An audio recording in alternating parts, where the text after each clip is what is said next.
the Australian Herpticulture Podcast. I'm Jason. And my name's Luke. Mate, that is a Fandangle hat. It is, isn't it? I'm not surprised I'm wearing a Christmas hat. Not getting blinded by your head tonight. I'll tell you that. Yeah. Not getting blinded by your head tonight. Yeah, that's it.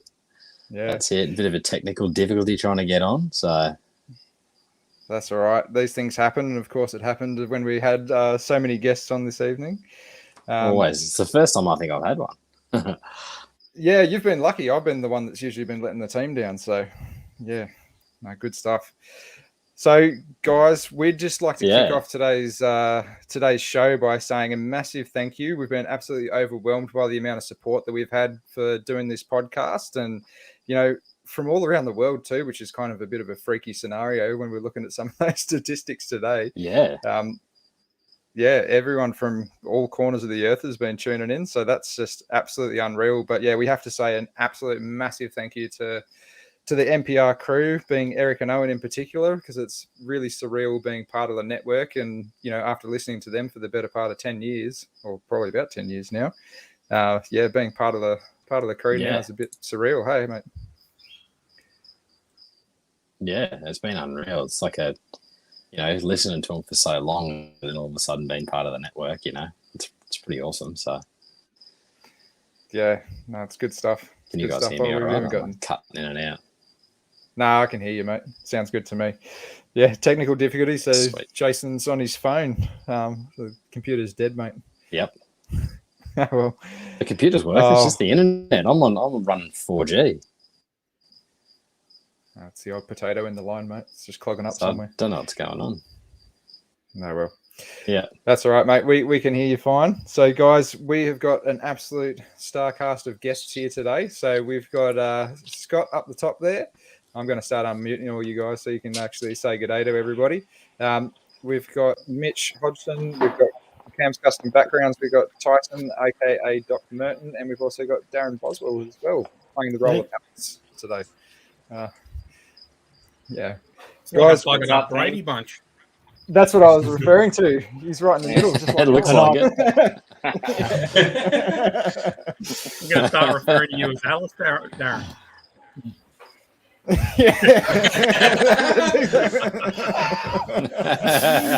It's all going to shit right from the start.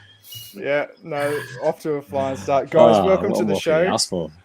Yeah, this is going to be some fun times, I reckon, tonight. Yeah, thanks for coming. Hopefully everybody at home's kicking back and having a drink and enjoying the show.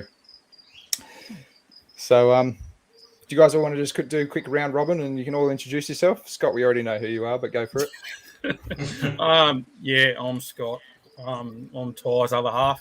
And I'd like to come on and harass you guys. Yeah. Yeah, and it's not just with the podcast either. We get harassed via messages and all sorts as well. So that's a pretty standard scenario with you, but that's all right. We love you for it. Cam, why don't you introduce yourself, mate? Cam from Cam's Custom Backgrounds, and been a friend of Luke's for a couple of years now. So only recently got back into the hobby, but loving it and hit it harder than ever. So. Yeah, good stuff. Keep the ball rolling, Doc. Hey guys, I'm Tyson. I'm the keeper of Doc Merton. I run the Doc Merton Instagram page and the Habitats at Home YouTube page. Awesome. Hey guys, Darren Boswell. I don't have a YouTube channel or anything like that. I'm probably the most senior in the room here. But yeah, had a bit of a break from the hobby 5-6 years ago and back into it, and loving it. Just breeding pythons and keeping a few different species.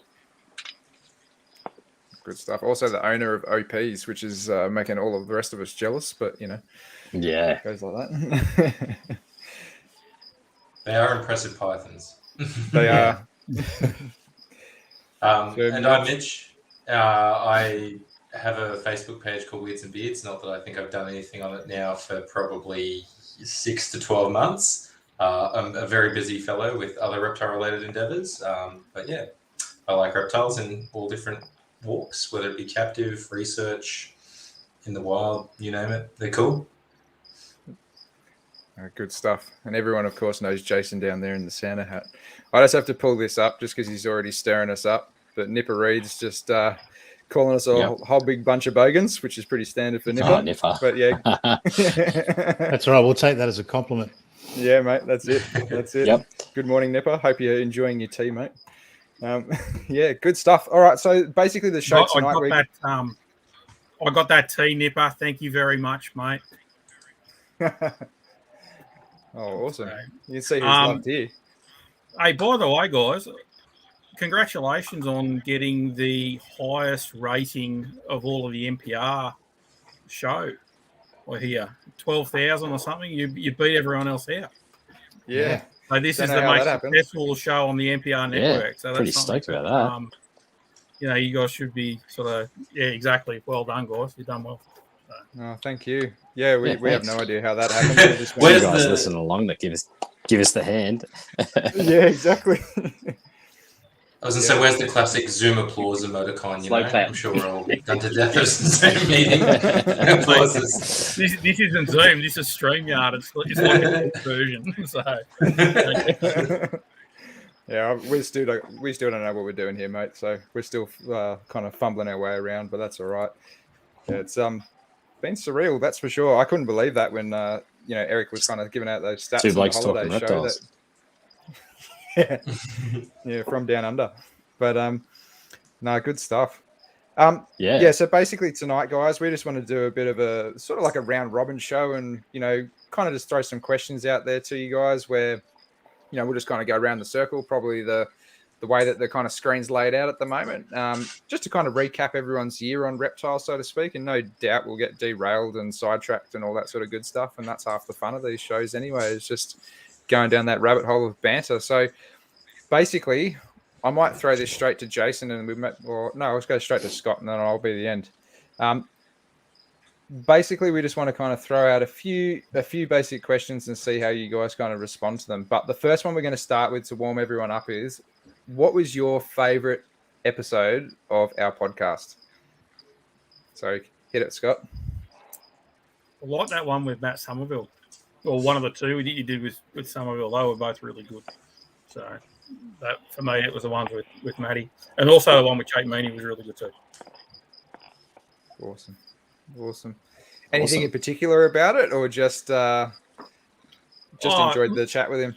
Well, I enjoyed the chat. I enjoyed the banner, and obviously, because Matt's a fellow lapping nut as well. It's always nice. The one you did with Daniel Natouche was also really good. The fact that you had the greens dropping, sort of on cue, I suppose, was a pretty nice thing to have happen at the same time.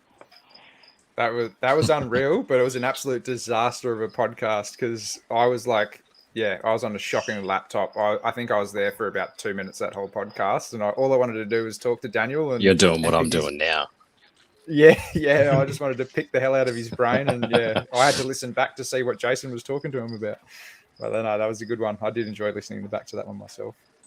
Yeah. Cam, did you have a favorite podcast from this year? I was going to say the same as Scott there. One of Matt's ones is pretty good. Just hearing all his stories of herping and stuff like that, like it's great. Like I don't get to do that sort of stuff. I don't have time to, but would love to. I know Kai is trying to get me out and doing things before Christmas, but unfortunately I'm a little bit busy. But definitely going to get out and do something with him. But the other one I was going to say was Peter Birch. That was a good one, full of information. I mean, another guy's been in the hobby for years, so you can definitely learn a thing or two from him. So pretty interesting. It's good. Yeah, I think my that drive to work a lot easier. No, I appreciate that. Yeah, I think that one with Peter actually hit home to a lot of people. We got a pretty good response to that one. So that was good. Tyson, do you want to kind of go around next? Yeah, mate. I've actually got two. So my two favourites were the ones with Ross McGibbon. I just think his stories are amazing. His calendar is incredible. His photography is incredible. His work with the Flying Doctor Service is amazing. It's such a great service for all Australians, basically. Like if you're getting bit by a snake, out somewhere in the bush, those doctors are out there trying to save your life. And I just think it's amazing that he's teamed up with them. And I'm going to give him a little plug. If you haven't got his calendar for next year, you really should get it. A portion of it goes towards the Flying Doctor service, and I just think I love seeing people helping people, and I think that's great. And my other one is Luke Jongans. So Luke's become a really good friend of mine since I started keeping reptiles again in Australia. And he is just honestly such an untapped wealth of knowledge. He knows everybody. He knows what's going on in the hobby. He's given me so much information over the last couple of years about who's doing what and who's got what and how to keep this and where to get this from. And honestly, he's been such an amazing help to me. And it's great to see when your friends are doing well. And it just was awesome to see him on the podcast. So those two are my favorite. Awesome. Everyone's choosing my top choices here, so I'm going to have to think of another one on Yeah. the fly. Darren, what did you think about all this? Look, I had a bit of a think about this afternoon. I'd have to say probably because it was sort of more in my wheelhouse, Peter Birch's episode was really good. But I like the field herping stuff too. So I love the Jake Menny, the Matt Somerville ones. Living down here in Adelaide, we have to travel a reasonable distance to get to a decent herp spot. It's probably Middleback Ranges or the mid-north is probably as close as we can go to see some decent herps. And that's a good 4 to 5 hours away. So I don't do anywhere near as much of that as what I used to do when I lived up in Darwin. But, I really like the Peter Birch one. It was really good. He's always very generous with his information around his husbandry and his breeding and stuff like that. So, yeah, probably that one, I reckon. Good stuff. What about you, Mitchie? I'm awfully close to what Scott said. They were my two picks. It was the first Matt Somerville one, I think. I really enjoyed that. I don't really know Matt well. I've had maybe like 2-3 Facebook Messenger conversations are pretty short, but it was really interesting to see or to hear, I should say, about what he was doing, how he sort of operated, because he just seems like such an impressive guy off his sort of, public persona. And I don't mean that as he's not bragging or anything, but he just, such cool photos, such cool herping. He's smashing it with captives. I was interested to hear about the browns. Like he keeps and breeds a lot of really funky browns, which is just mind-blowing. I've never had experience with them, but a lot of people I've spoken to have said they can be absolute pains in the ass off the bat. So I find it quite cool. He's got a commitment to them there. I see Scott nodding, showing that, and I'm sure Scott does have first-hand experience. And then the other one was literally feeling pain from Somerville right now with some Ingrams that I've got. Yeah, well, exactly, Ingrams. I just, I feel his pain right now. And like even that post he did, that just blew my mind with that Ingrams that was, 12 feeds in a year and it was obese. And I was like, oh God, what are we doing? This isn't a lab, and everyone says they punch through more food than pythons. Here we are. So, I have to say my top two were, I think, the first Matt Somerville episode and Daniel Natush's, because I've heard him speak on a few podcasts, but I think that was the best one I've heard was on the herp one, because he sort of spoke about a lot more stuff broadly, and it was interesting stories and things like that. So yeah, he's the kind of guy that lets his photographs and his animals and stuff speak for themselves. Absolutely. Yeah. What about you, Jason? Mine's pretty much. There seems to be a common denominator going here. Seems to be Matt Somerville's episodes seem to be the favourite ones. Yeah, well, I think the first one with Matt was probably one of my favourites, and I'm going to throw up a tie for second would be Ross McGibbon and Natush, I think. So that'll be my two favourites, I reckon. It seems to be pretty common. Like, I don't know if you want to throw out some of the stats. What do you reckon, Luke? We throw out some of the stats on episodes. Go for it, and then you do that. Yeah, so basically, Matt was the most listened to episode, 1 and 2, and I think it might have been Scott was the next one, I believe, from memory. Maybe. I think, from memory. But yeah, Matt was basically the most listened to episode for his first one, and then his second one was the second most listened to episode. So it seems to be a pretty common thing with everyone that they were pretty good episodes. So just to throw it in there as well, I can't remember the young bloke's name, but that young bloke down in Victoria, he's had Josh Festuca. Josh, yeah. I enjoyed Josh's episode too, actually. Just listening to how invested he is into the reptiles. It's great to see that sort of younger crowd come up. He's got some he's got some pretty good ideas too. Like he turned around and I think he puts away 5 or 10%, I think, from all of the animals that he breeds. He puts back into conservation and things like that. He's always looking to give back to the community as well, and it's such a nice thing to see from such a young fella. So, I was going to say, Scott, just on that, like, and this was like years ago, I did a little poll in a bunch of different herp groups asking people if they would actually do that. And I don't mean to sour the comment and the sentiment there, but it was surprisingly low how many people didn't want to contribute. Something like, I think I said 3, 5, or 10%, and I think it was like 65%, 70% didn't want to contribute anything. Yep. Which, I think he's also a standout because, you know, like we were talking before, Scott, you know, when we were kids, when we were his age, we were killing grass skinks in buckets. Yeah. You know, and you look where he's at. Yeah, and like he's so humble, and he's all he's trying to do is his best. And you know, if everyone tried their best, you know, it'd be a great thing to see. You know, at the end of the day, and he's so willing to give back and help other people. It's really good to see. Yeah. No, that's good. I really enjoyed that one. And I think I got a little bit blown away about how good a head he's got on his shoulders during that episode, actually. And like I always knew he was good in the hobby, and you know he did have that good head on him. But yeah, actually having a chat to him and a chat before and after the episode as well, like yeah, he's got a lot of good stuff going on, and I can see him going pretty far in this hobby. I reckon that'll be good. My personal favourites were Matt Somerville. That was probably one of the top ones, that first episode, and a couple of reasons. A, I'd always kind of looked up to what he was actually doing in the hobby, but B, I also liked the fact that I could put the steam up Eric that we got to him first. So Eric was trying to nail him down as a guest for years, so it was kind of good to be able to have one up on Eric. Sorry, Eric. Did you get him twice before they got him? He hasn't been on there yet, so I'm sure he will at some stage, no doubt. Got 2 up on him. Yeah. But one of my actual other favourites was actually having Michael McFadden on from Taronga Zoo. I really enjoyed having him on and just hearing some of the projects that those guys are kind of working on and what they've got going on there. I think he's a bit of a quiet achiever in a sense. So, yeah, I really enjoyed talking to Michael. Yeah. Michael's another one of those guys that's really giving with information as well.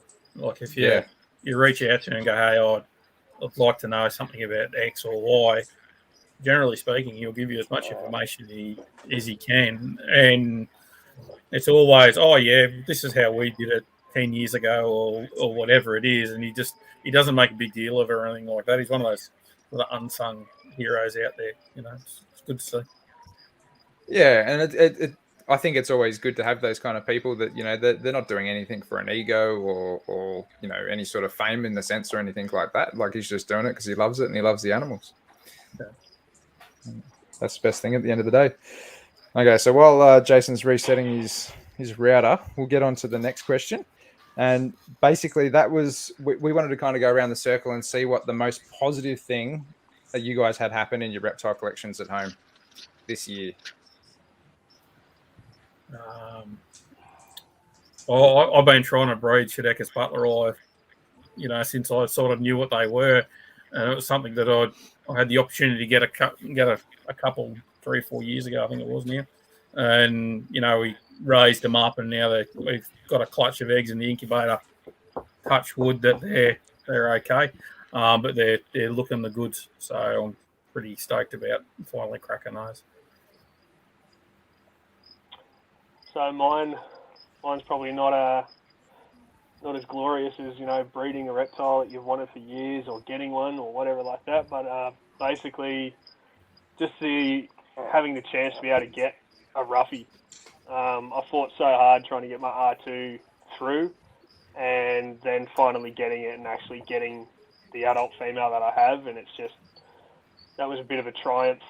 And so grateful to have her. She's great. She's such a unique animal, so it's just awesome to see her in my lounge room every day. definitely are a beautiful species, and a win's a win. You got to take that. Yeah. What about you, Tice? So I recently managed to get a female common tree snake to go with my male. She's a little bit smaller, so we're going to wait a little while, but that's made me very, very happy.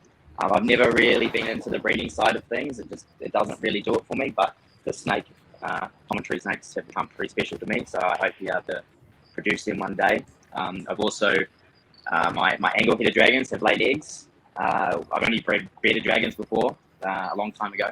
So that was pretty cool. And my little crevice skinks have popped out a couple of babies too. So that was completely unexpected. And now that I've got them, I'm pretty happy to have them. It's been cool watching them run around and grow. And yeah, so lots of babies and things happening here. Maybe not to the scale of other people, but it's pretty big for me. So that's made me very happy. I think that's great. Oh, good stuff.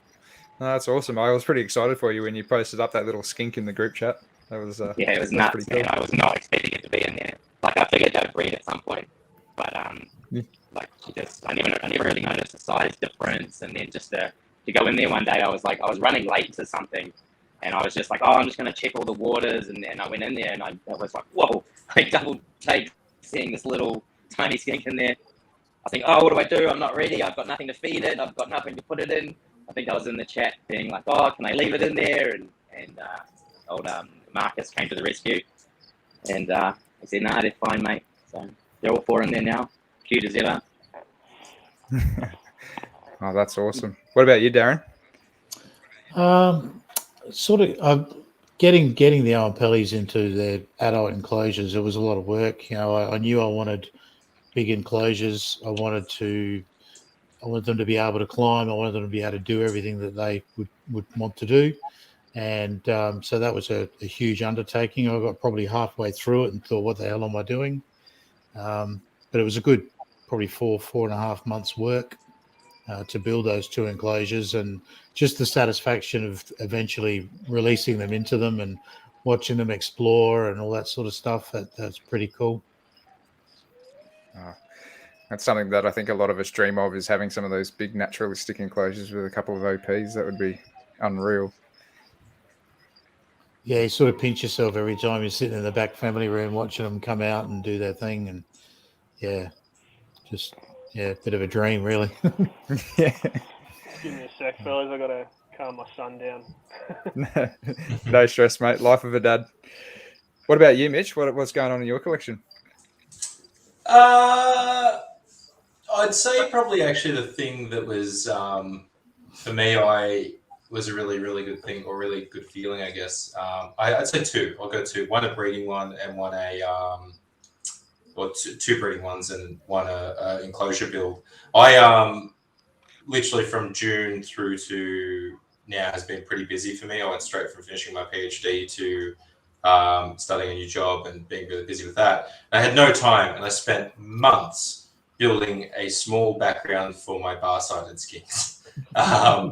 And when it finally came together, and I didn't want to rush it, and I was like, no, it's all going to be good. And like, it wasn't perfect. It was the second background I built, but it came out really nice. I thought, had lots of little rocks, and it looked like a home-built sandstone background sort of thing. But I really enjoyed it. They really enjoyed it. And so that was really, really good feeling to actually have got them into that. Now, shortly after that, they found a hole in the background and got wedged well and truly in the guts of it. So I had to break it apart because I was concerned that something might go wrong. But it's repaired, and yeah, they'll go back in. Anyway, so that was really good. And then breeding-wise, I've been pretty quiet on my breeding because I don't want people hounding me for things that I've bred. But I've actually got, touch wood again, same as Scott, some Felicipoda eggs cooking. So I'm really excited by that, because I've had my female for years now. I think I got a 2018, 2019, something like that. And then finally twisted the hand of Rick Worthy to give me a male. And so I got the male, and yeah, finally they did the deed. And I've also got some brown tree snake eggs cooking as well, which I'm really excited about. So I had them lay a few years ago, but numpty me cooked the eggs at 31 degrees, so they're all trashed. This time I'm doing it low and slow, like ribs on the barbecue, as I was told. No hotter than 28 for any colubrid eggs in Australia. Exactly, yeah. So I'm doing 27.5. There you And go. so Hey, they're all right looking then. good. You'll find that it'll probably go for about 80, 85 days. But Yeah, I saw you'll it's find that 85 to they'll- 100. yeah.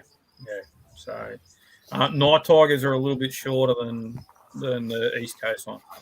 Oh, these are Easterns. Yeah, my night tiger, I felt eggs in her, and then just disappeared. Like I could feel like visible 7 eggs.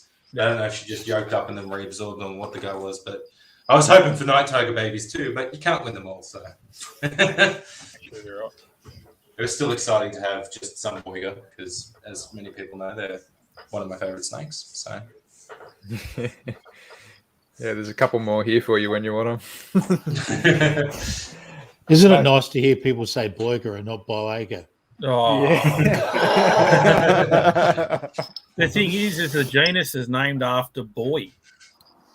That's the thing that I find absolutely ridiculous. Is that they've got this idea that it's something else. It's named after a person called Boy, B-O-I-E. So it's definitely boiga. But anyway. Well, while Jason's trying to figure out his stuff, the highlight of my year had to be definitely maternally incubating green pythons. So never having bred them, and then, having that experience of both maternally incubating and then having, pretty damn good success rate. So, absolutely stoked about that. That was definitely the happiest I've been in a long time breeding an animal. So that was years in the making, that one. But yeah, no. I was going to say, I would have been more excited about having them all bloody eat for me straight off the bat too. Oh yeah, well, that was definitely a win. All of them ate last night except for 2. Unfortunately, one of them's developed a large heart or an enlarged heart, so that kind of soured it a little bit. But the rest of them are still kicking on pretty good. So yeah, can't complain too much. It's a pretty gutsy move. I mean, some people might have done that for a second or third clutch maybe, but it was your first clutch as well. So, yeah, I can imagine how you felt. Yeah. Oh, it looks like we've got a surprise guest that's jumping into the stream. Hey, Coop, how you doing? Hey guys, how are you? Welcome. Yeah, good, thank you. Coop. I kind of forgot this was on, and then I just saw everyone talking, and I was like, "Oh, I'll just jump in and say g'day." No, welcome. I mean, the link was there, so yeah. No. Yeah. It's like you're hiding in the dark there, mate. I was about to go to bed, to be honest, but I was like, "Oh, can't miss a chat with the boys." So, well, quickly, we're just going around the circle asking what the most positive thing was that happened in your reptile collection this year. So, fire one off for us, mate. Most positive. Few things. So I heard you guys mentioning breeding some stuff. I got some baby Western Blueies out, which was pretty exciting, especially because I never realized she was even pregnant. So I walked in one day and I saw a baby sitting on top of her mum's back, basking under the heat light, and just freaked out. So that was pretty cool. Otherwise, aside from that, just building some more naturalistic enclosures and watching the animals do their thing, like my little pygmy python and stuff. It's just, really good fun. Awesome stuff. Okay, so we're going to go around the circle again, but this time instead of positive things, we're going to talk about the negative, because that's something that I feel like a lot of people don't talk about in this hobby. And I think it's important that we all talk about negative aspects to it, because that's the truth of it, really. And we can't sugarcoat everything. So, Scott, kick us off with your most negative thing that you've had happen. Most negative thing for me is getting older, I suppose. As funny as that sounds, you're not as young as you used to be, and when you're not as young as you used to be, the hours in the day sort of catch up with you a bit more than what you usually do. And I suppose I find myself not enjoying the critters as much as I used to. And I suppose it's because I'm so bloody busy, and I've made myself too busy for it. So I'm looking forward to next year, sort of slowing up a bit on a few things and taking a breath, I suppose. So this year's been way too busy, and COVID's been as much as people say COVID's a shit. for me, COVID's been a real bugger this year. Like, there's been a lot of things I wanted to get out and do, and I haven't been able to do it because of COVID. So, yeah, everyone's in the same boat though. So that's a rough go. All right, Cam, what about the most negative thing for you, mate? Honestly, I don't have a massive collection, so I mean, if anything really goes wrong, then it hits hard. But fingers crossed, and touch wood, my stuff's all been good this year. I mean, yeah, I don't really have anything negative in my collection as such. I suppose, yeah, like Scott just touched on, the whole time and losing that little bit of interest in it, especially with the background building and stuff like that, finding the time to get out here and actually get stuck into one, just stare at it for so long sometimes and it just nothing happens. So I suppose that is a bit of a negative, but, when they do get to that completion stage, it becomes a positive again. So it's, it's not a massive negative for me, really. I lost one of Jason's frogs, unfortunately, but these things happen and we move on and we try and figure out why it happened and we don't make it happen again. So yeah. Well, while we've got Jason back for another appearance here, Jason, just quickly fire off the most positive thing that you had happen in your reptile collection this year. What was that? Sorry. Mate, just fire off the most positive thing that you had happen in your reptile collection this year. I'm cutting out again. All right. Famous last words. Yeah. All right, Tyson. Well, let's keep going with the negative stuff. What's happened with your stuff? Yeah, this one's pretty easy because it's just happened and the wound is still a little bit raw. But I lost my Maclay's river turtle, Greg, about a week ago. Came home from work on the Friday night and found him with his head in the filter outlet, which was not very nice. I have a small collection too. Nothing in this room is just a number. I have a connection to everything, and especially like that little turtle was the most personable and loud and probably the most aggressive thing in the room. So like when you come in here, he's always at the glass, splashing around, trying to bite the air, and then to sort of not have him in here anymore is pretty devastating. Like I like the text right in front of me. It's easy bar a couple of fish, so it's really hard when you lose animals, and it's really hard when you lose things and you feel like you could have done something. I don't know how he's managed to do it. The strainer obviously clips on, and I guess he likes to wedge himself underneath it, and as he's sort of growing, he's obviously wedging himself and it's loosened over time and it's come off, and then he's basically tried to have a little look in the hole and he's been sucked in, it seems. So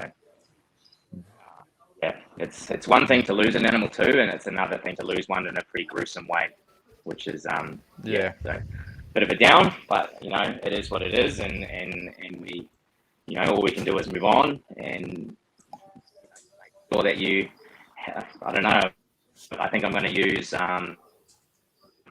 hose clamps or something on the filter strainers in future, just to make sure that it literally cannot come off.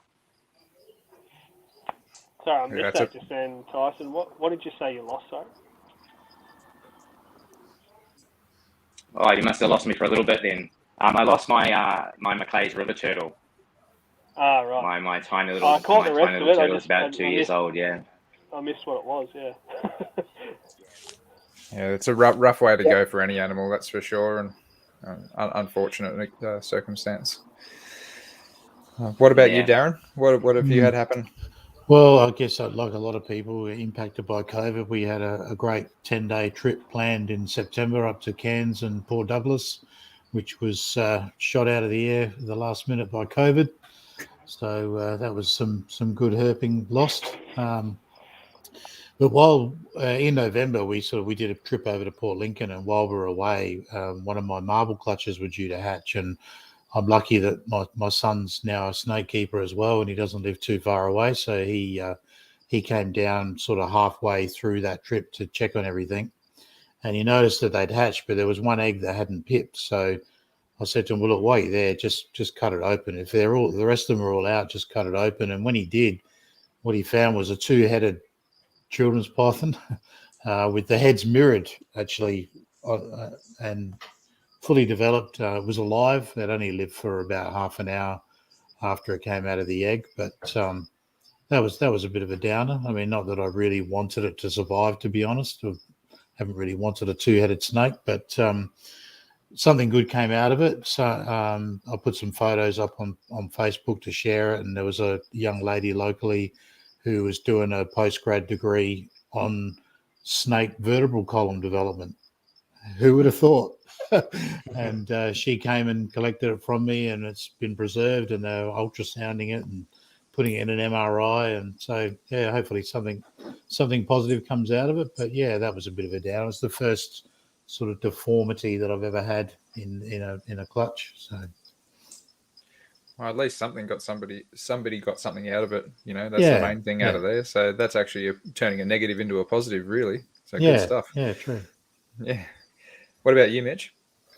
I would say my downer moment was I ended up losing my male Barichi, and I have the long short of it was I walked into my herp room one day and saw him sitting in a spot, and I was like, goannas just sort of sit there sometimes when they're being a bit lazy, I guess. He was just chilling, and he wasn't normal. Like, it wasn't an abnormal behavior. And I came back sort of 4 hours later, and he was still in the exact same spot, and I was kind of like, that's a bit weird. Gave him a prod, and he couldn't move anything below his neck. And so became quite, I wouldn't say distraught, but no, I knew something was up. So I went to the vet the next day. They x-rayed him. All his bones looked good. Everything seemed fine. He just couldn't move anything below his neck. He was on a cocktail of drugs, and unfortunately, eventually passed. And it was pretty, I mean, like, everyone goes through it, I guess, if you've got an animal that, like, maybe not like a violent death, but you like, where do you draw the line at euthanizing it, sort of thing? And I was like, oh, well, he's on drugs, maybe it'll help fix it up. And, it was sort of, he was on it for about a week and a half before he eventually went. Did you necropsy him, Mitch? What was that? Did you necropsy him, or did you? No, I didn't. I didn't end up doing it. So I was actually, when he ended up passing, I was away on a work trip. So I was, I'd gone away, and my parents were looking after him. And unfortunately, they just, said this has happened, and I ended up, putting him in the bin. But it was pretty, like, depressing, because he's, I think with the Acanthurus group, you get some that are really outgoing and some that are nervous as hell. And he was a very outgoing goanna, like, run to the glass, get your attention, cruise the glass for it. My females are both pretty sooky. And so it was quite sad to have such a personality go. And then, doing because, like, when I had the chat with my vet, she's like, look, he might come good, or, probably, the other option is euthanizing him. We'll play it by ear. And you kind of feel bad. Like, seeing a goanna not able to move is pretty fucking sad. I don't know if I can swear, but anyway. No, go for it. Scott does it all the time. Yeah, so it was one of those things that I felt bad that I hadn't, made a different call, but 2020 hindsight, so it is what it is. But that was pretty downer. I was pretty upset about that. Yeah. What about you, Coop? Did you have anything rough happen this year? Yeah, so again, I lost an animal as well. I lost one of my really big female blotched blue tongues. So she had 3 babies. They came out like much larger than babies normally come out, and found out after a little while she was acting a bit strange, and I took her to the vet, and she actually had another 2 babies stuck inside her, and then as well as some other infertile ovum. So had surgery on her, but she didn't last long after the surgery. So it's just pretty sad, and it just goes to show, like, the dangers of breeding something. You never know what the result could be from that. And it's an easy way to lose an animal sometimes is by breeding it. So people underestimate the risks of breeding. Yeah, most definitely. Yeah, it's all not sunshine and lollipops, that's for sure. There's a lot of rough stuff that goes along with it. What about you, Jace? Have you had anything rough happen this year? This year, I lost one of the boys. just basically sooking and just wouldn't come out of it pretty much. But my collection's pretty small this day and age, so that's probably that's the only real thing that's happened to me. But previous years there's been a few ones, but yeah, that's kind of it. So still rough at the end of the day. 100%, yeah. I mean, it is what it is. Your video's in sync with your sound now, which is good. Before it was like I know. a Bruce Lee movie. I'm on my wife's phone now. My phone wasn't working. The computer's not working. I don't know what's going on. So, you're up with it now. Yeah, I know. I think that's the one thing that people have got to remember, that we all celebrate the good things, but we've got to remember that there's some pretty gut-wrenching things in this hobby as well that we have to deal with. And that's right. The reality of it is if you actually love what you're doing, it should be gut-wrenching when something like what everyone sort of spoke about does happen. It was just before, this time last year that I lost a blue tongue that I'd had for 24 years. Yeah. And I was a blubbering mess for like 2 days. Yeah. Fucking blue tongue, but the reality of it is that that blue tongue of we'd done so many demonstrations with over the years and all the rest of it, but he was like a little mate, and that's right. You told him things you'd never told anybody else. And he never used to talk back to me, Darren. That was the best part,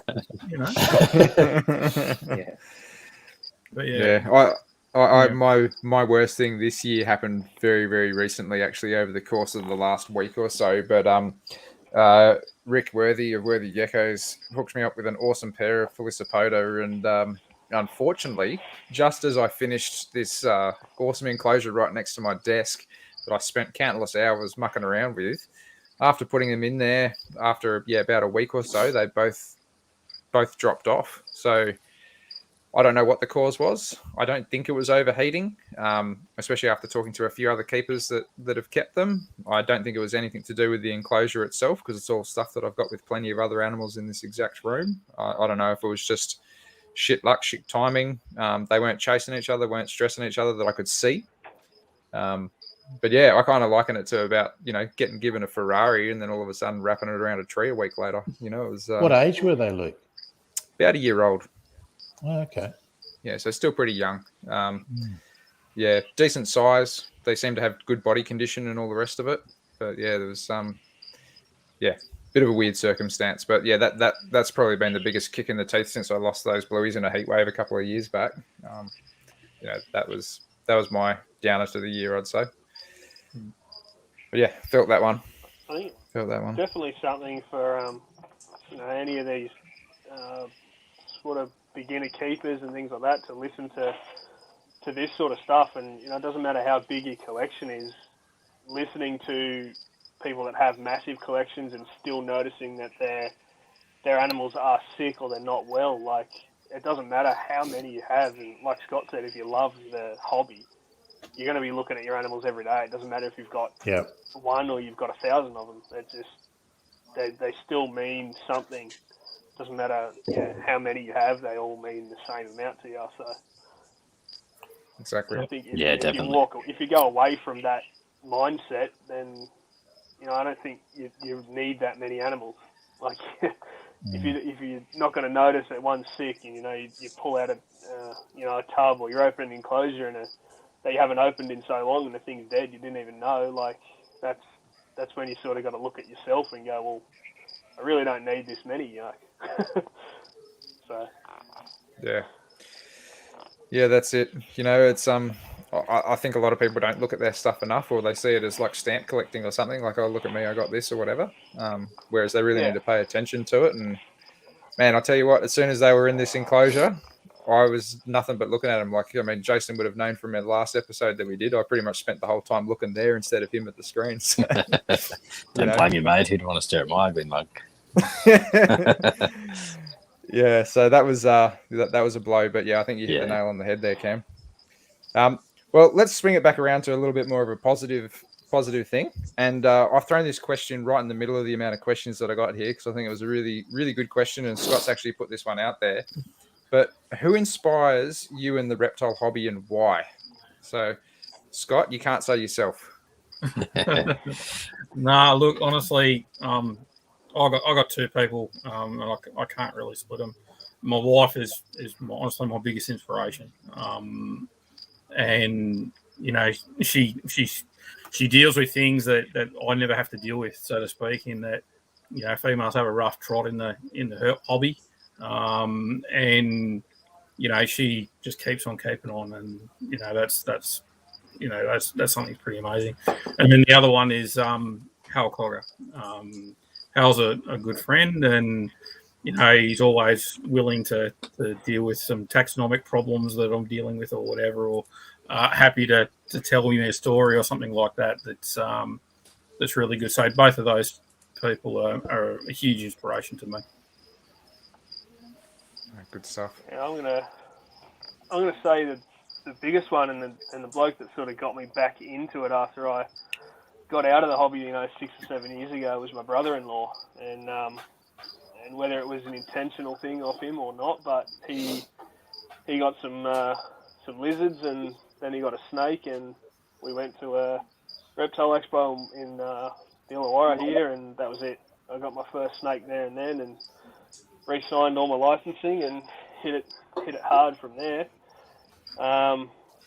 Then getting on to Luke, your channel, that really started inspiring me to do the naturalistic sort of enclosures, and then seeing Matt's stuff was insane, and then Greeny he pushed me into sort of the direction I'm going now, and the thing that keeps me going now is the support and the positivity behind everyone. Like, you can get a lot of negative and stuff, obviously, in the hobby, but there's so much support. Like, you give a little bit of help to someone, and it goes a long way to them. It's not like they just brush it off as a bit of information that they've got. It really inspires you to keep wanting to help people. If you start getting that negative sort of attitude back from people, you tend to not want to keep going, and you just don't want to help anyone. So thankfully, I've had nothing but positivity, and it's keeping me driving and keeping me interested in the hobby, that's for sure. And then, it's been added into that group chat with you guys, and I've learnt so much over the course of those last few months, and it's been awesome. No, I like having the chat there, because I feel like I'm definitely learning stuff every day in that chat, and if everyone's talking, handy. Yeah, if everyone's talking, then everyone's learning. Well, that's the idea anyway, that I think. Hey, Jason, just quickly, can you shut that frog up? Still reading it. I thought that's what you were laughing at. It's changed hands now. You got such a loud animal there, mate. You need to mute him. I wonder where that word come from. What about you, Tyson? Do you have anybody that inspires you in the hobby, mate? Yeah, lots of people, man. I don't really want to single anybody out, but I just get really inspired by everyone that's sort of willing to stick their neck out in this hobby and try something new. And, I really appreciate the grind. I love seeing people just day in, day out doing things with animals, trying new things. Like you guys starting this podcast, Scott writing books, Coop, your spa pool turtle pond that has like 600,000 views. Like that's just mad, man. Like it's unreal. Mitch, you'll work with the AHS Cam, like what you're doing, like nailing these custom backgrounds, getting better and better every time. Darren, I don't know much about you, mate, but like you keep two species that I really like. The Owen Pellies and the white-lip pythons, like just if you could breed those, that's fantastic. Like, does anybody, Jace, crossed. Like you're the gecko man, the gecko effect, and I know that you've like nailed heaps of things when it comes to bioactivity and which plants work, and Luke, your channel features Scaly Beast, killing it. Like anybody, Matt with his enclosures. Also, Dylan Perrin with his podcast, Animals at Home. Like, there's so many reptile podcasts that's awesome. now. Yeah. And there's a lot that are like this one, where it's like people talking and keepers and their stories and things like that. And you've got Dylan, who's just like I like that hard facts as well. He's in a bit of a niche. I don't necessarily know if he's in a niche on his own, but his podcast is amazing. Dylan's he's such an incredible. A lot of fun too. Yeah. It's a lot of fun to go He's on. crushing it. Really enjoyed it. And I think you'll agree, Scott. Like I don't know, I'm not sure. I think Mitch, you've been on it too. Like he's so good at like getting the best out of his guest. He's so like calmly spoken and easy to talk to, and knows the right questions and lets you talk. And yeah, I just think there's so many people that are just doing such fantastic things that it's hard to sort of say everybody. But you know, if you're out there and you're on the grind, then you inspire me. So that's cool. Oh, awesome stuff. What about you, Darren? Yeah, look, you young guys that are putting that out there and putting yourselves out there and getting these things out online, it's just fantastic. I mean, take it from me. I'm from the old school. You know, we never had anything like this. You know, back in the early days of my reptile keeping, there was the APS forums, and there was kingsnake.com, which was more American centered. You know, there was nothing like this. So, you know, hats off to all you young guys that are just producing this awesome content and getting it out there. You know, like the naturalistic stuff. You know, it was starting to watch your videos. You know, Coops and yourself, Luke, looking at how you were doing your enclosures that made me take a step back and go, well, hang on, you know. Back in the day, a branch and a blue light globe and a wall thermostat might have cut the mustard then, but you know, it's you know, we're in different times and it's fantastic, all the equipment that's available now. And I'll take my hat off to all of you, really, to be honest. We're not jerry rigging any air conditioning thermostats anymore, are we, Darren? Yeah, the old Emmett thermostat, and then the old I've still got Emmets. I've still got a couple your snake could rub against it and turn it up or turn it down, and you know, just we were There's still probably I'm not sure who I was listening to. I think it might have been Ryan McVeigh used the term MacGyvering the shit out of everything to make it work for reptiles. You know, we're not completely out of those woods yet. But by geez, it's bloody good nowadays, and we're getting there. I still remember a few people telling me how they used to have to go and buy like a heated blanket and then rip the cord out from it so they could build snake racks and heat up snake racks. You take it for granted being able to go down to the shops and just pull one off a shelf for $40 or whatever. Especially this day and age. When Brian Barnett started selling the thermofilm stuff via the Herp shop, that was a revelation. That was an absolute revelation. That was about 94, wasn't it, Darren? Yeah. I reckon it would have been about 94, and it was insane. It was so easy, but then you had to be careful because, you know, I had a rat catch fire with that stuff because it was pretty loose the way you used to hook it up. Crimp it on, clip the old plastic insulating just covers push on it down. She'll be your right. uncle. Yeah. Melting plastic tubs and all sorts of shit. But look, I mean, we did things a different way 20, 25, 30 years ago, you know. You had to, But at the same time, too, you know, that's where we were. This is where we are now. You know, we've got to be willing to change and adapt to these new things. Yeah, absolutely. Yeah, and be willing to look for new things as well. Yep. But you know, it's well, like, sorry, go Cam. Yeah, like I was just going to say, like being in that time where things weren't so readily available, and that it gives you a sense of more experience. Like, you know, you do have to learn to do things yourself rather than just going to the store and buying something. Like,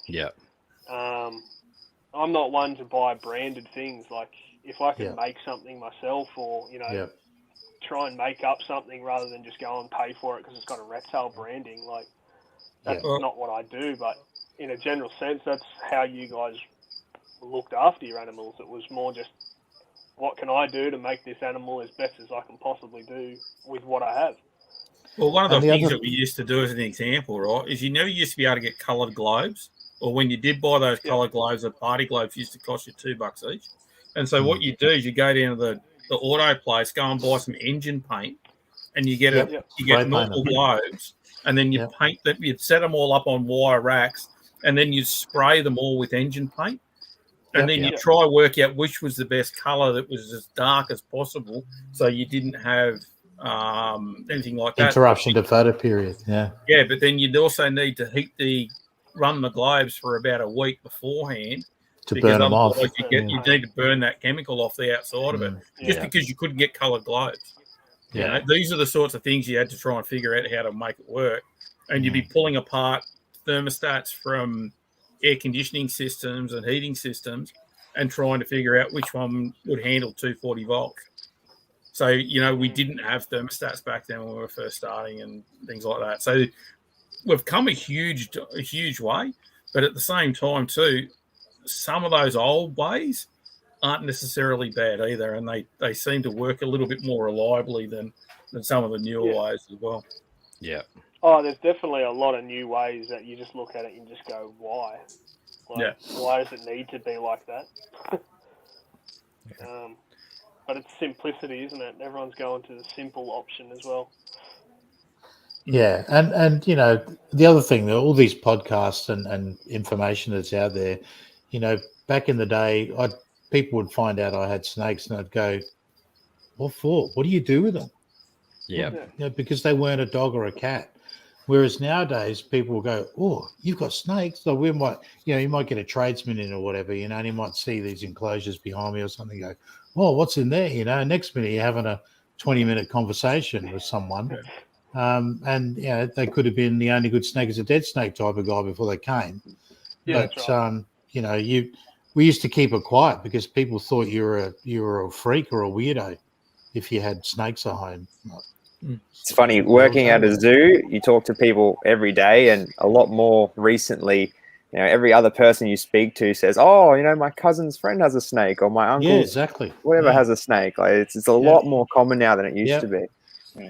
Yeah, I find that their attitude has really changed. Like back in the day, you might not want to mention that you like snakes because you'd get the, you know, I don't like snakes, or, you know, just kill it, or anything like that. But now I find when I talk about what I keep, people are really, really interested. And, you know, there's that you know, like I try not to bring up the fact that of what I do and what I keep to people, but everyone always asks, you know, if they know that I keep, they always ask. They learn the names of the animals. They ask how each one's going.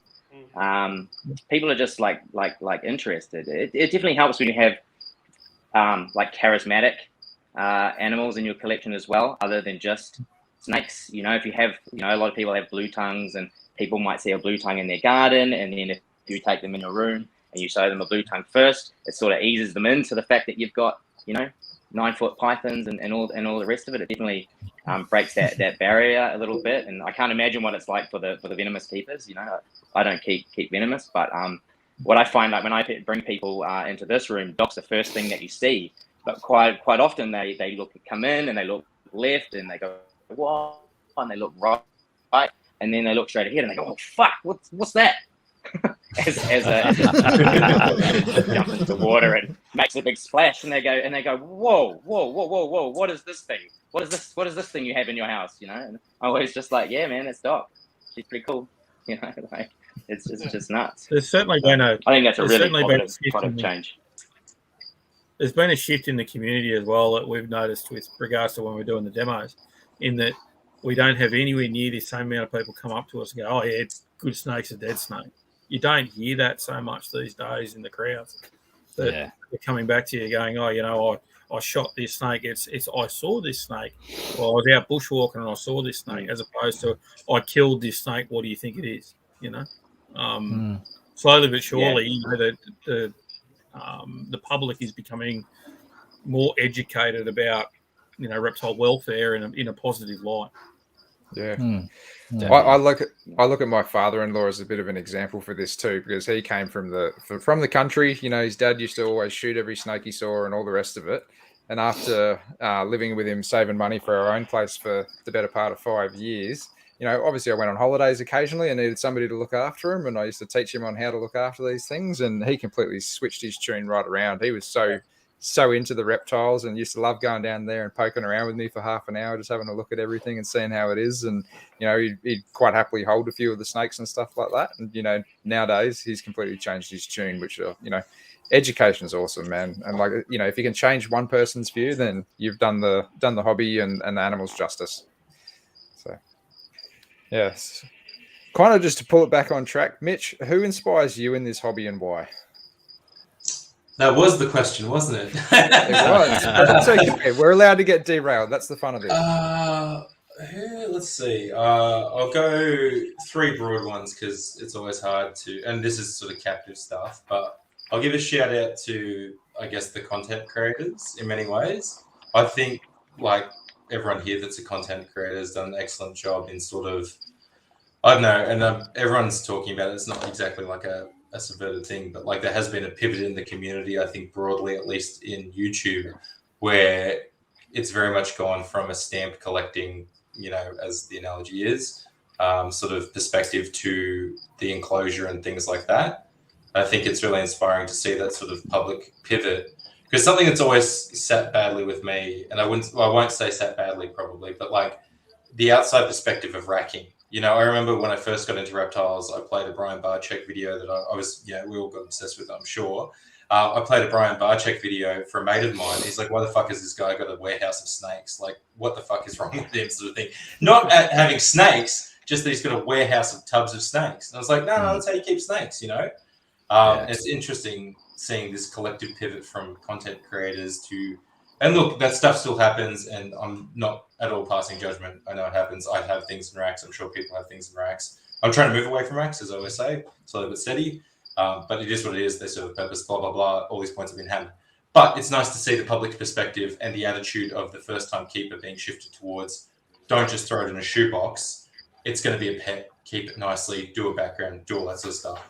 So I found that very inspiring. In a similar way, on a more personal one, I've got a sort of a chat with a bunch of mates who are reptile aficionados and enthusiasts. And, it's been a more personal transition for, I think, all of us on that journey.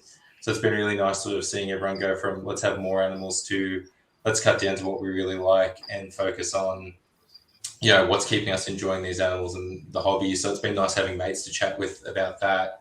And the final one, probably someone that no one else will bring up, but I think is quite an inspiring sort of person for the sheer persistence and their love of the animals they keep. Some people in the Gamid group have probably seen this guy. But Mark Hawker, if you've ever spoken to Mark, there is no one that... Scott's spoken to Mark. There is no one... I've known Mark for 15 years, mate. He's a great bloke. He is the most passionate Gamid keeper I've ever met. And he has seen it all, blood, sweat, and tears. Gamids are, I think, from my experience, and I think other people will probably say it with the exception of a few species, the hardest things to keep in captivity across the board. Some things do well, but overall they're probably not as well adjusted as, say, pythons or, for instance, Agunia skinks or anything like that. Like, they are a bit more touchy.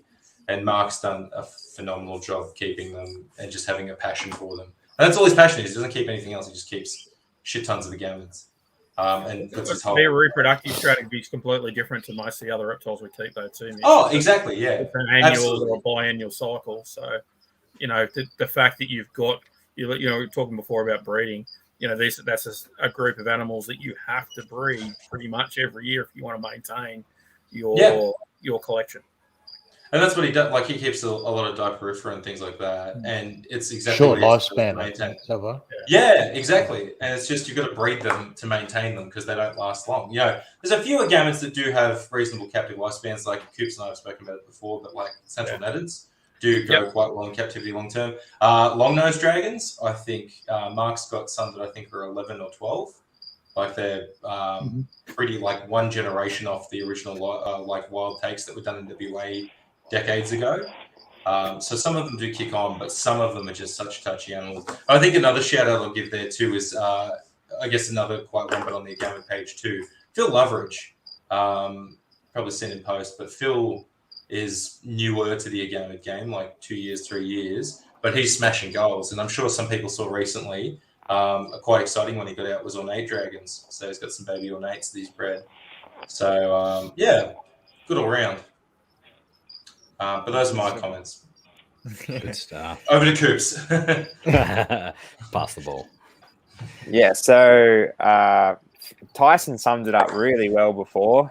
Basically everything he said, I agree with. I think I'm really inspired this year, especially by, again, people like Matt Somerville, with anyone who's, promoting something new and fresh and trying to be the best, I guess, and really just putting that inspiration forward, as well as anyone who's, out herping and documenting anything like that. Because end of the day, like, everything in captivity is sort of stems from the wild and replicating the wild in some sort of sense to keep the animals in the best way we can.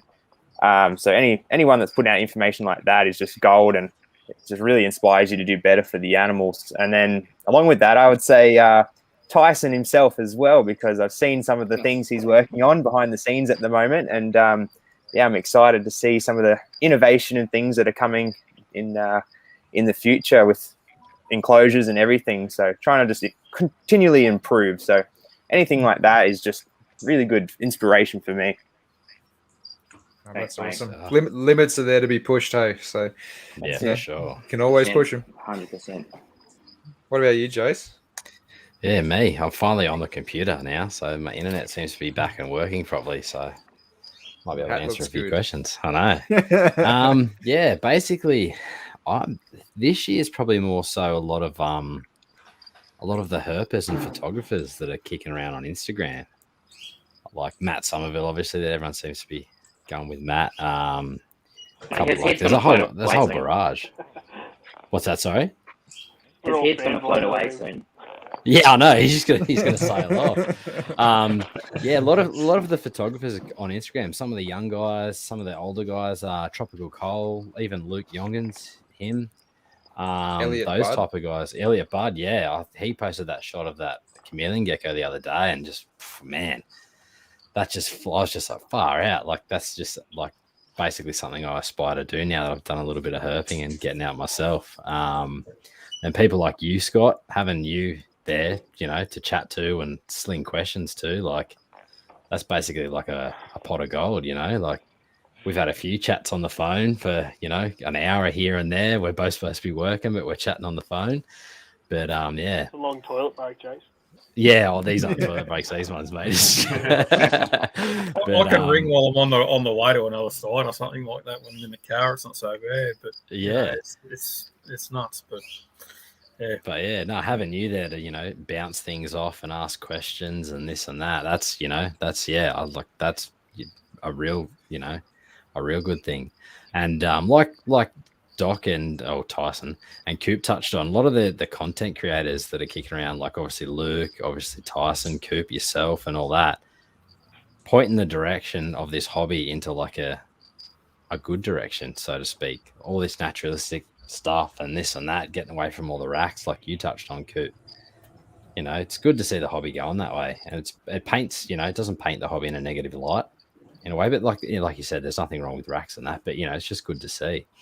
But then another person's you, Luke, having you here to do the podcast with, like, I shot you a message one day to see if you want to do one, because I've always wanted to do one. And, I'm not the best person at public speaking. And, there's obviously times where, like, I'm like, oh, you're a bit more organized than me. And I'm just kind of like, when we're chatting to people, you've got the questions and this and that. And I kind of just bounce off you. So having you there, it's probably, you're probably the biggest one this year, I think, Luke.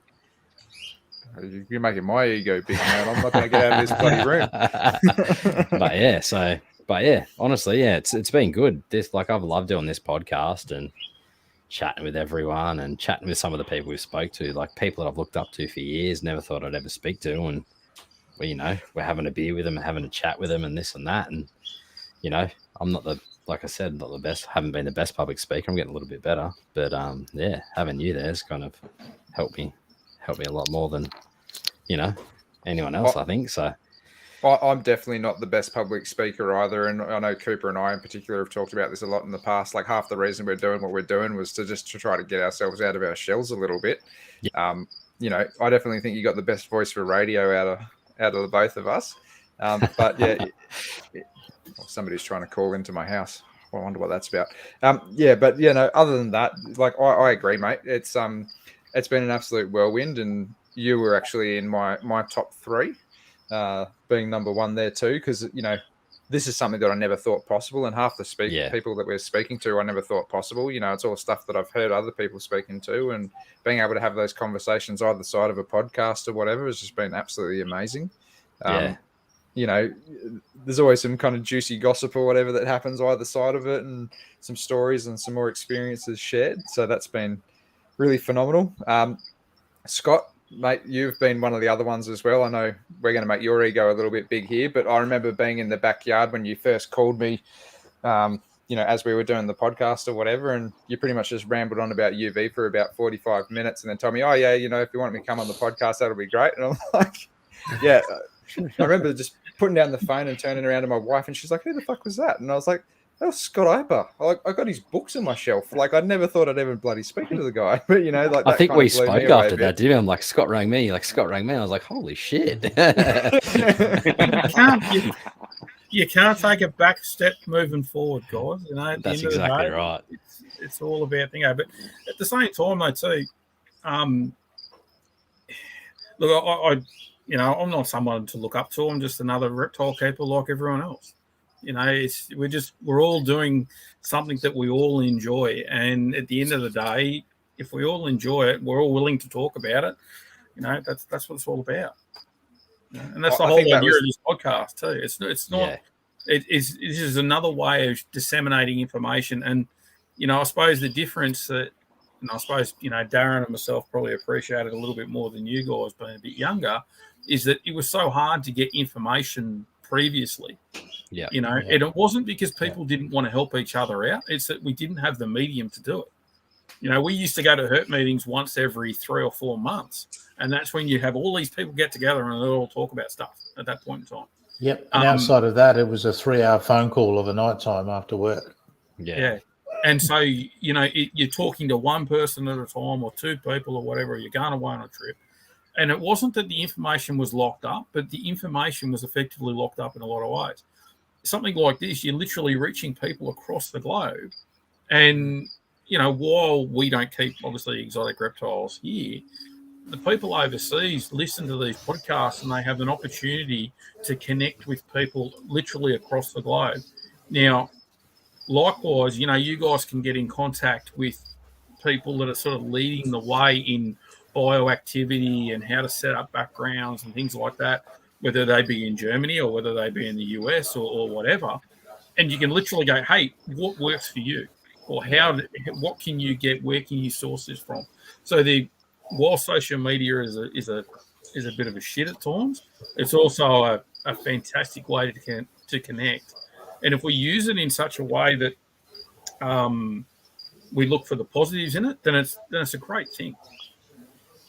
Yeah, definitely something that I've noticed as well. Like since starting the YouTube, and I get people from overseas asking about the products and stuff I'm using, and at the end of the day, our products aren't available overseas, but the concept and the idea is still there. Yeah. That these people are getting inspired to change the way that they keep their animals, even though their animals aren't kept in the same way. The concept is still the same. The concept is changing. So if I can push someone into that direction and, go, well, I can't get that product, or you can't get that product where you are, but I have been told that this one works, or I still try and help them I've got no idea what you can get overseas. It's just what I've been told and my feedback. So I'm happy to share that on whenever I can, and it's good to see.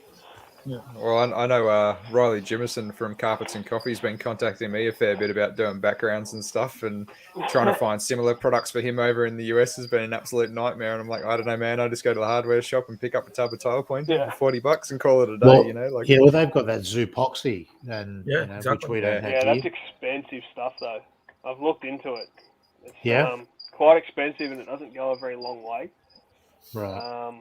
They got that dry lock stuff as well. Yeah, I was going to say dry lock. Dry lock's what they seem to be using. I don't know what it is.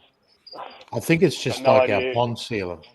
That's what I'm thinking, but it looks like it dries a lot harder. So, but I suppose too, you could always get them to take a photo of what the active ingredients are within it, and potentially try and marry up to something that's here. And I suppose that's the point, I have done that with a couple of guys that I've just sent them the label of the tile pointing, and I have had a guy send me videos of a dry lock enclosure, and it's definitely a lot harder, like to actually hit and to scratch than what our pond sealers and stuff would be. So I'm pretty confident in saying it's a very similar product as to what we use, but yeah. Oh, good stuff. The dry lock is a latex-based low VOC concrete sealer. Yeah, which is basically what the roof tile pointing is. It's a flexible compound. It won't be called dry lock. Waterproof and solid. Yeah. So yeah, just to kind of bring it back onto the next question, guys. What was your herping highlight of the year, and what did you find? Nice. Going to kick us off here, Scott? Oh, fuck. We're going top to While we're bottom, on the mate. topic of shouting people out, and you can call. Okay, no, the I suppose it was unsuccessful, but I'm still having a crack at it. Is I'm trying to chase a blind snake down from that's about 80 kilometres west of me. Also 40 kilometres west of me. It's only known from one specimen, so I've had 4 goes at it so far this year, and I'll have quite a few more goes at it. Eventually, I'm going to find the bastard. Hopefully, the bandies aren't chasing it. Oh, set up rain alerts. Yeah, I've got. As soon as I'll watch the rain. As soon as that rain's hitting, the following day I'm out. So yep. Yeah. The problem is it's 13 centimeters long. Yeah, right. Needle in a haystack. Yeah. What about you, Cam? Have you come across anything? Yeah, well, luckily enough, where I'm working is a bit of a rainforest, so I've moved multiple long-necked turtles and come across the occasional red belly, but other than that, yeah, I don't get out and about and get amongst the bush, but still happy to move a few turtles off the road so they don't get skittled. So that's my part. Seeing a longie's always good fun, mate. Yeah. I'll never get bored of a turtle. Till they piss everywhere. Yeah. What about you, Tyson? Have you come across anything?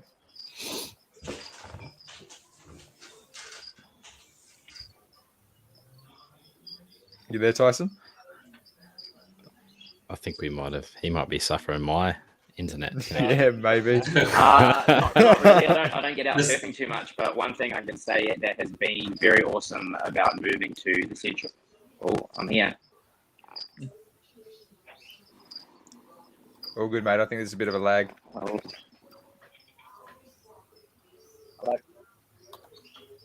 We've got you. I think he's. Yeah, I think it must be it. I haven't really been out herping that much, but what I can say, sweet. So what I can say has been a pretty awesome thing about moving from Sydney to the Central Coast is that I now get eastern water dragons, I get yellow-bellied three-toed skinks, I get broad-tailed leaf geckos, all in my house basically. And last week I actually found a blind snake in my backyard.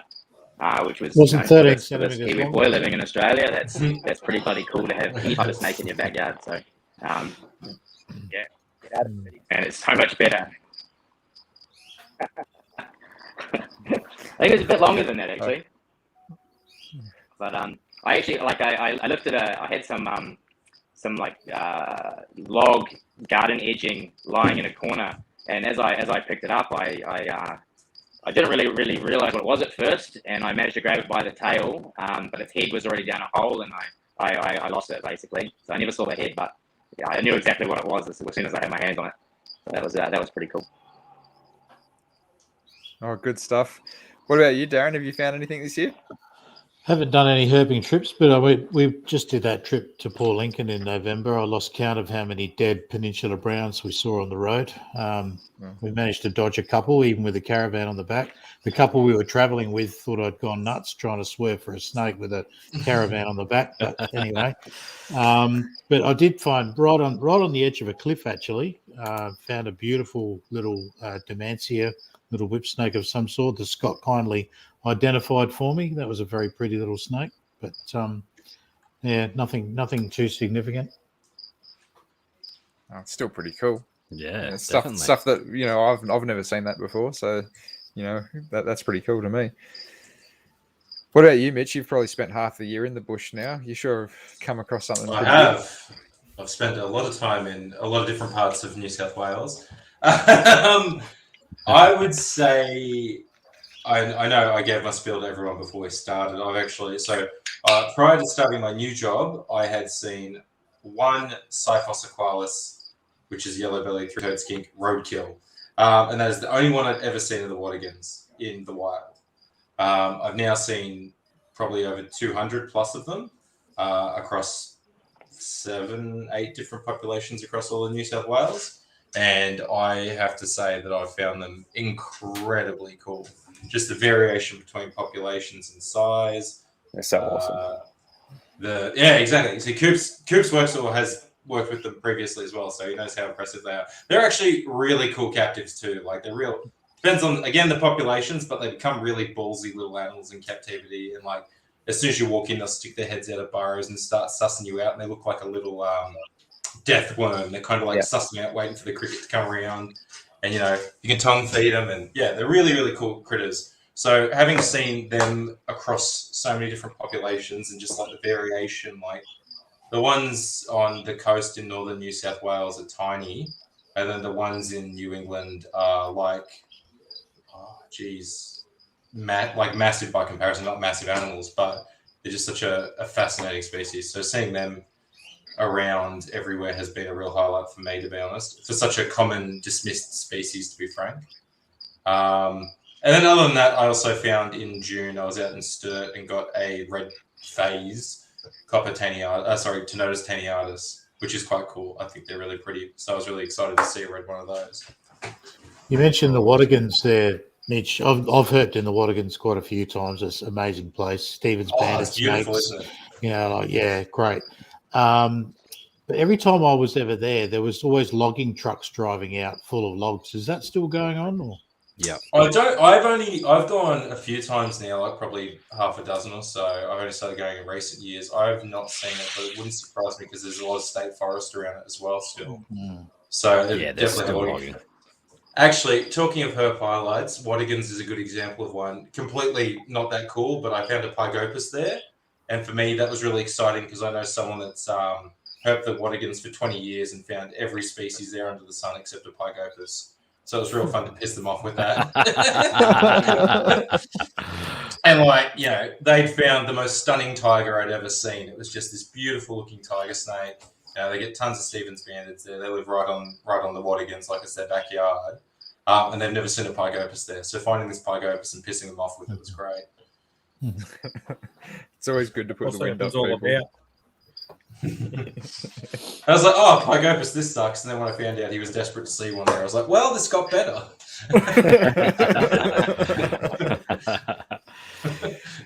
What about you, Jace? Me, to be honest, probably that Burton's we found the other night. Yeah. That copper-coloured Burton's. That was full tail, and presumably we both thought it was gravid. So yeah, that's probably Do you want to give all the listeners a bit of context about what we found the other night? Because these are all firsts for you. I was kind of like, this is cool, but I got more excited about you seeing these. Yeah, well, we found that Burton's, and then there was the golden crown snake. What else? We found another Burton's that was climbing up. That's right, another one. Yeah, climbing up the wall, and obviously the Boiga. But yeah, that Burton's, the color of it, just that copper color. It was almost like you looked at it and it just didn't look real almost. Yeah. I've never seen one that color. And it was in its natural habitat of trapped in a gutter as well. Yeah, trapped in the rain gutter. Perfect natural habitat. Still chasing one of those bright yellow ones, eh? That'd be unreal. I've still never seen a bright yellow Burton's. I've seen every coloured Burton's under the sun. I've found plenty of roadkill yellow ones. I've just never got a bright yellow one at all. Used to get some big ones up in Darwin. They were normally that cream colour. Yeah. Yeah. Are the yellow ones are they more to North Queensland? That's what I vaguely had in my mind. I don't know if that's real or this is just like anything where they pop up anywhere. I've seen yellow ones at Townsville, and I've seen them out towards Mount Carborne as well. But I've seen yellowish ones out in the Brigalow as well. But Right. But yeah, I mean, I think they can be sort of anywhere, I suppose. Every time I've seen them, they've all been bloody run over. So, Yeah. Sometimes the way the way that goes, right? Well, I suppose the biggest highlight for me this year was not finding Gil and I.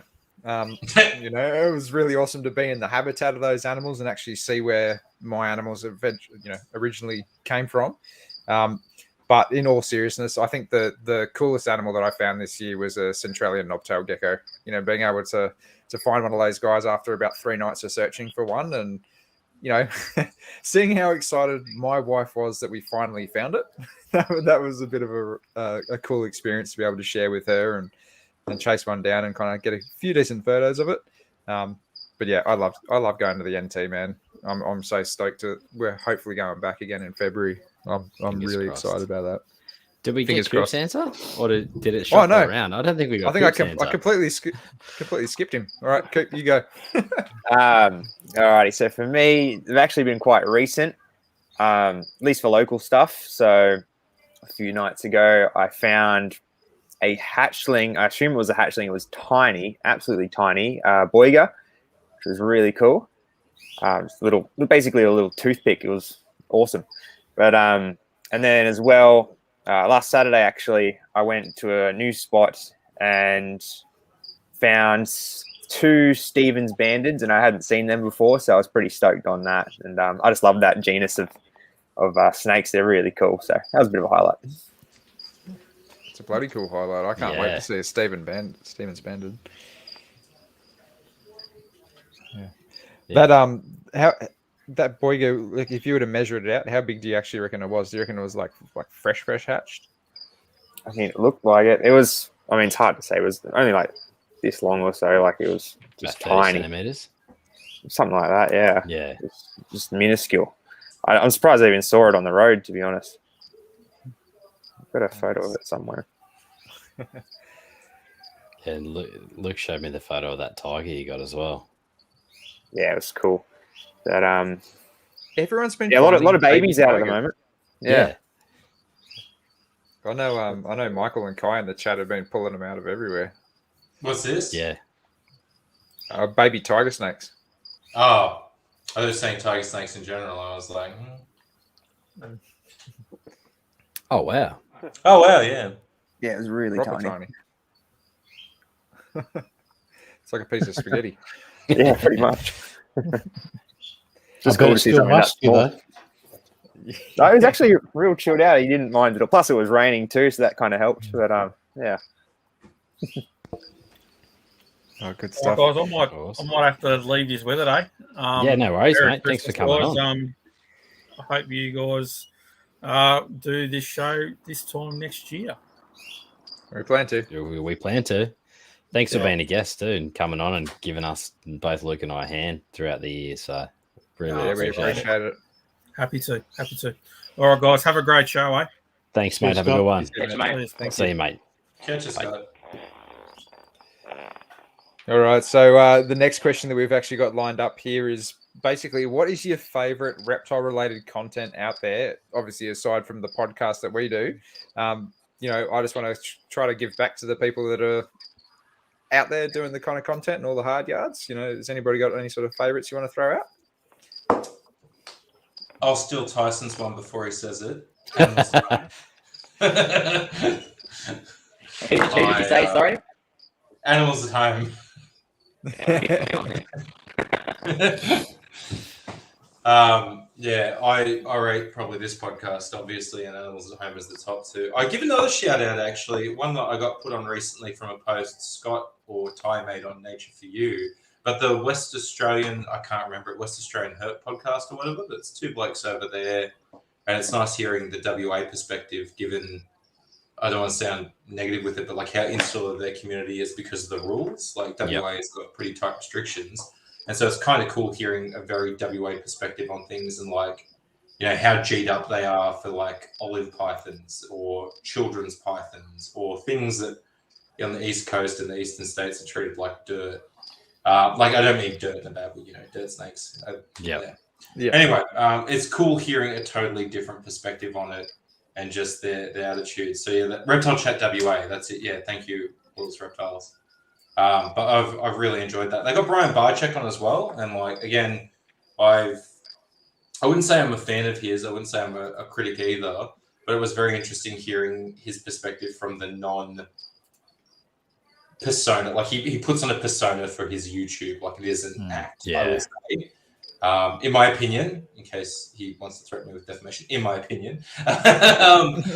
But you know, it's one of those things where he has it, and it was nice hearing a real stripped back, performance-free version of himself in my, you know, sort of. Yeah, I've got to admit, when I was coming back into the hobby, Brian Barczyk, I would watch it every day. But I got to a point where I just couldn't watch it anymore. Yeah, I was the same actually. You know, I just sort of, I'd had my fill, and I never watch it now. I unsubscribe from it. But yeah. No, I'm the exact same. And the thing was, is like I knew the name, and I was like, wow. And again, not being negative, this very little podcast over in WA has got Brian Barczyk. That's pretty cool to see someone, you know, decide. Are they the guys that do the Cold Blooded Cousins channel on YouTube? Is that the same guys? I'm honestly not sure. I've seen Cold Blooded Cousins. I don't think it is. But Steve Tucky or something? Yes. No, Okay. I don't think it is. Yeah. Yeah. But yeah, it was just and they've got some other really good guests and a lot of WA personalities that no one over here has heard of. Have they had Brian Bush on there? They're getting Brian Bush from what they've said, which would be quite exciting. He's awesome. Because Brian Bush he's is great notoriously guy. hard to get for things. Yeah. Yeah. So you're telling us. Yep. Yep. Oh, that's cool. That's going to give me another podcast to listen to now. Yeah, same here actually. Yeah. I did see that post that Scott put out, but I just had a quick scroll through it, so I didn't actually read all the podcasts on it. But yeah, so that and Animals at Home. I exactly what I'm not going to repeat Tyson, but you know, Dylan Perrin just absolutely kicks it out of the park every episode, just like you guys do. Thanks, mate. And I think it's not just the guests that he has on, but it's the topics that he chooses to talk about as well. Okay. Really good. Really good.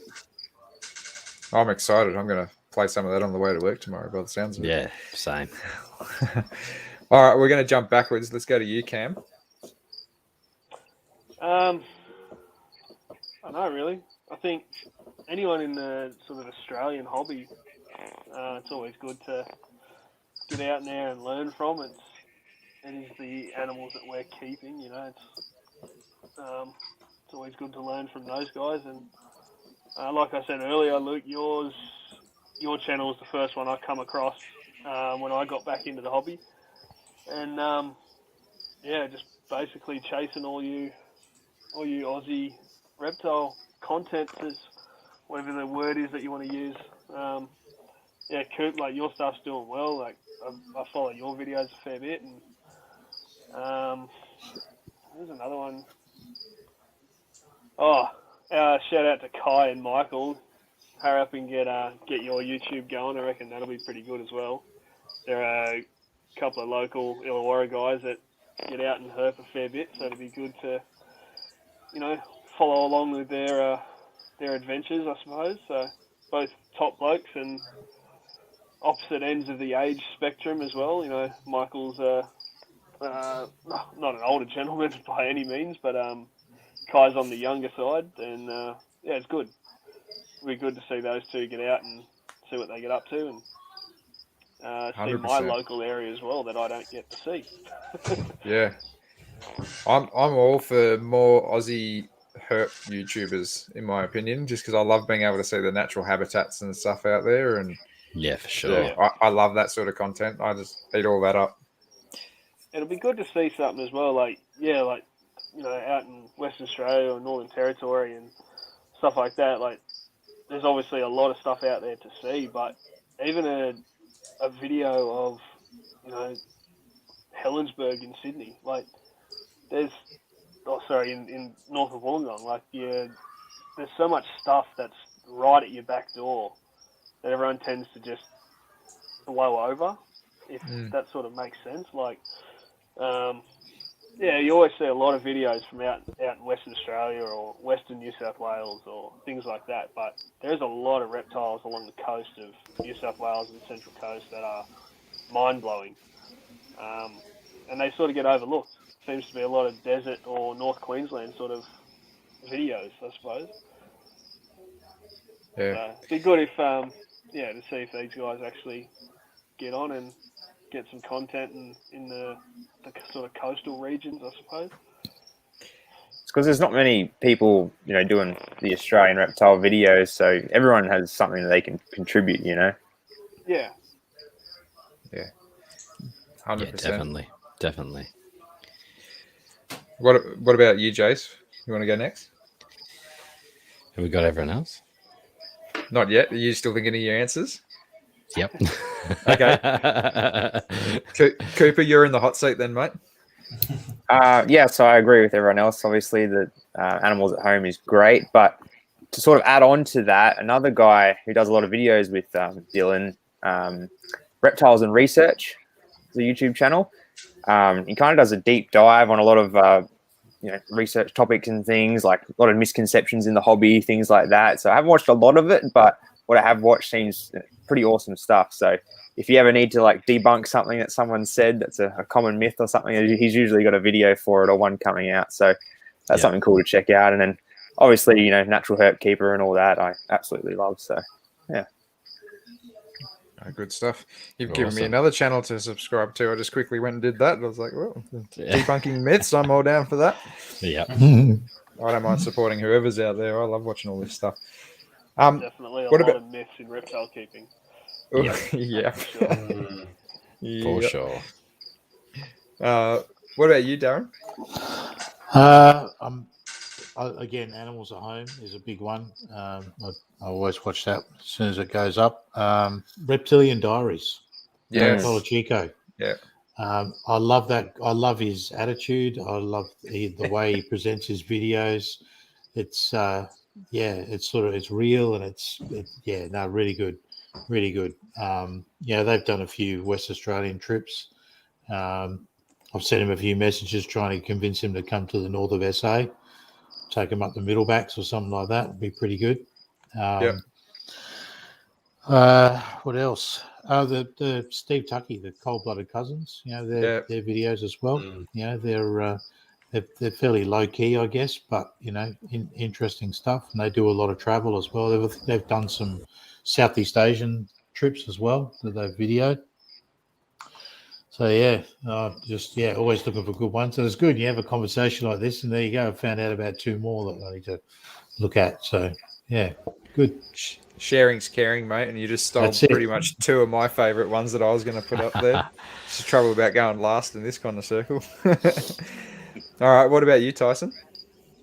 Honestly, most of the people I watch are in the chat, so I will throw one out there though. I don't know the guy. I literally just saw one of his videos the other day, and I've watched all of them. I think not even sure where he is. I believe that he is Australian, but I believe it's Verena Bay. On YouTube, bro. That dude is got some good stuff going on, man. He's got some great videos, and he looks like he's been making videos for a while, but his collection is nice. He's got some good ideas. His roach breeding setup is amazing and quite disgusting, but he is doing well, man. So I'll check him out. Recently, Verena Bay. Like Salt Bay? B-A-E. Yeah, like BAE _ or something. I have to check that one out. Verena Bay. Sorry, he doesn't have a huge amount of videos, but they're really good. I'm just getting weird Japanese influences, so I might get the channel link off you. I'll send you the link. Careful what you search for there. Yeah, this is my work computer too, so. That's the Cooper's getting up for everyone. That's the guy. Oh, there we go. Oh, right, cool. Yeah, he's got some good DIY videos and stuff. Out there as well.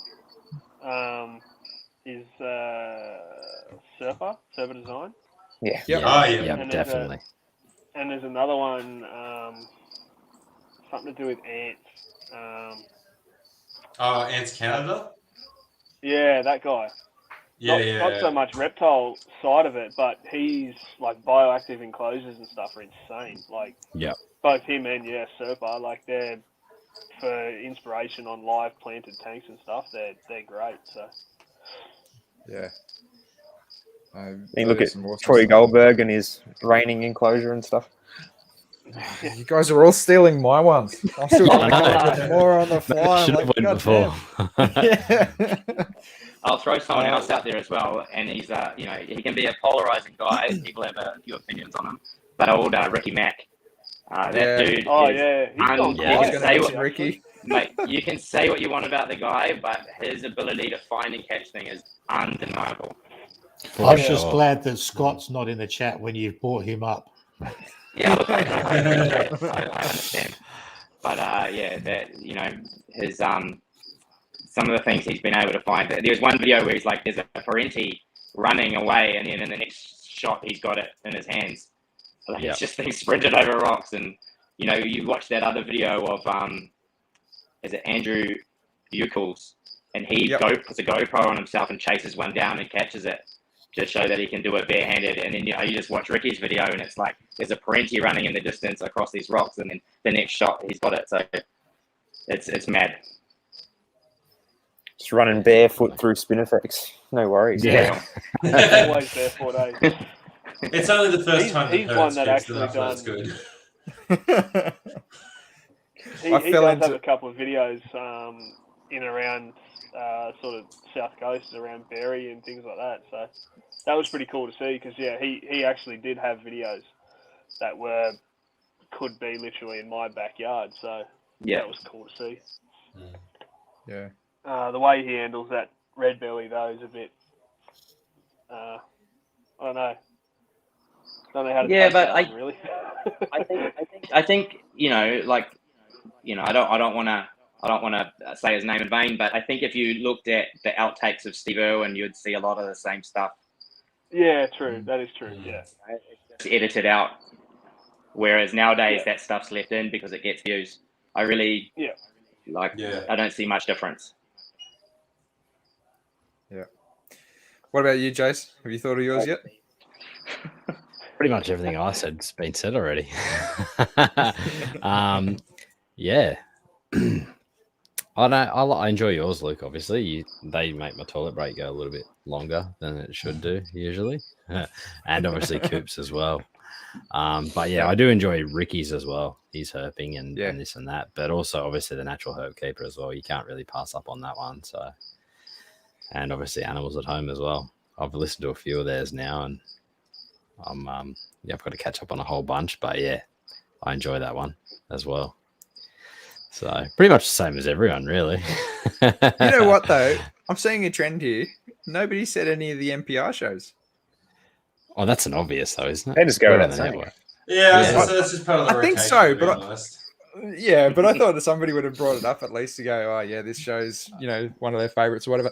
A show that I've been really enjoying lately is Reptile Fight Club.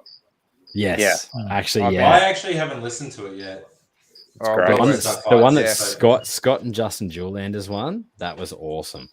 They're about to punch each other through the phone by the sounds of it, pretty much. That was really good. That made me want to buy the new book more than anything, I reckon. Yeah. No, I completely forgot about that one, Luke, actually. Now you said that. Oh, there you go. Completely forgot about that. I posed the topic to Justin of anthropomorphism in reptile keeping. And he said, that's fantastic. That's a great topic. You need to come on and debate it. It's like, well, okay. Yeah, okay. Who am I going to debate that with? Well, let's hope you win the coin toss then. Yeah. That's right. Justin's got that rigged, doesn't he? It sounds like it. Poor Chuck. Something that I wanted to also throw out there of a guy that I actually really enjoy watching, and I have watched him for a long time. And again, he's one of those guys that's got a lot of followers, but in the same time, I really respect what he does. Is Camp Cannon. Oh, of course, yeah. 100%. Yeah. I just find the fact that he's kind of turned what he's loved into essentially a day job. But in the same time, like, who wouldn't want to be living in South Florida with a whole backyard full of tortoises? Like, that's freaking awesome. And the love he has for his animals too. Like one video in particular that stands out is when he had a cold snap or something, and one of his monitors was basically on the brink of death. It was like frozen. Yeah. And he just sat by its side with just heat packs and everything. Yeah, and just brought Slinky. this thing back to life, and it was perfectly fine. But the sheer like sadness in his eyes and just worried, like you could tell that this guy just loves his reptiles. Like, Yeah. Bloody oath. Something that I was actually going to say and completely forgot about as a content creator is the new Josh and Greeny's videos. Those guys have just kind of started kicking off their YouTube channel, and Yeah, Damien's just brought it up in the chat and completely jogged my memory. Yep. Those guys are going to be off to a flying start with all sorts of reptile content as well as other sort of wildlife content as well. So definitely worth a follow with those guys. I was going to say, that's one I right. just thought of. Oh, sorry. You go. Oh, I was just going to say, Kenan Harkin, he was at the Penrith Reptile Expo when Brian Cusco and Dave Kaufman were there. Yep. And I hadn't even come across his channel at that stage. I've sort of become a fan of it since, and I really wish I'd gone and had a talk to him when I was there. But yeah, his channel's really good. Yeah, Dave Kaufman's great too. Yeah. I nerded out hard at that expo. I made sure to wear my Camp Cannon shirt, and I think I was the only one there with them. So I wanted to kind of single him out a little bit and see if I could get a 15-minute conversation with him. And yeah, he took the time of day to talk to heaps of people there. Like, man, I saw photos from Kurt Lamotte, who's a good monitor breeder. And he's like, man, Cannon was just playing with my kids for half the day, you know, like he just didn't care. He was just having fun with everybody and enjoying the day. And he's just a real humble guy. And, you know, that was the biggest thing that kind of drove home to me is like at the end of the day, regardless of what sort of following you have or any sort of that kind of bullshit, he's just a reptile keeper that loves what he does. Yep. Yeah. was that at the Penrith Expo, the last one before COVID? No, the one before, I think it was the 2019. 2020. 2020, just before COVID. Yeah. Yeah, it was like that's a right. week before COVID. Yeah. Yeah. The the expo where everyone remembers the colubrid table. Yeah. Yeah, one of them's about there. That was the Sorry, best I didn't mean table to at cut the you off there, expo. Cam. It was just like, for all the expos for the past, I reckon, 5 years, that's the most memorable table where Bill decided to sell all his colubrids and all of Sydney was flocking to buy them. I Tyson, kicked you got myself one, that I didn't you? didn't buy. Yeah, I've got one. I kicked myself that I didn't buy more. Like literally every day I kick myself. That's when you got your tree snake, wasn't it? Yeah, off Bill. Yeah, I wish I got Honestly, one of I those blue kicked trees. myself. Yeah, my mate got the other one. Yeah. Mine's not a true blue phase. But honestly, Still looks good. prefer. Yeah, I love it. And I've got two now, so that's even better. They're such an unreal looking snake. Like, Oh, it's so good. go over to my mate's place and get it out there. It's just like they're unreal to just hold. They're almost not real. The Australian hobby needs a colubrid resurgence. Just saying, everyone. Yeah, there's certain animals, especially if you're an enclosure builder, and like I know a few of you are starting to build enclosures and have built enclosures before, but certain animals I find like I don't know a better term, but let's say muse. They really like you watch them and they really make me want to do better, do more. And the they do seem Merdins very interactive. Yeah, and the common tree snake, I just my mind just is constantly going at different things that can be done and different things that you can do and provide and different behaviors that you can get out of them. And they're I think of everything I keep, they're the two, the Merdins and the common tree snakes are just, I don't know, they're in a league of their own, I think, in terms of like what you can actually provide for an enclosure, because they both climb trees and they both swim. They're all so you terrain. almost like, if I make the common tree snake enclosure larger, I could put Doc in there and I could put the common tree snake straight into Doc's enclosure and he'd be fine as well, and I find that enclosures that have that water land balance, the above and below and even the up high is the most interesting for me.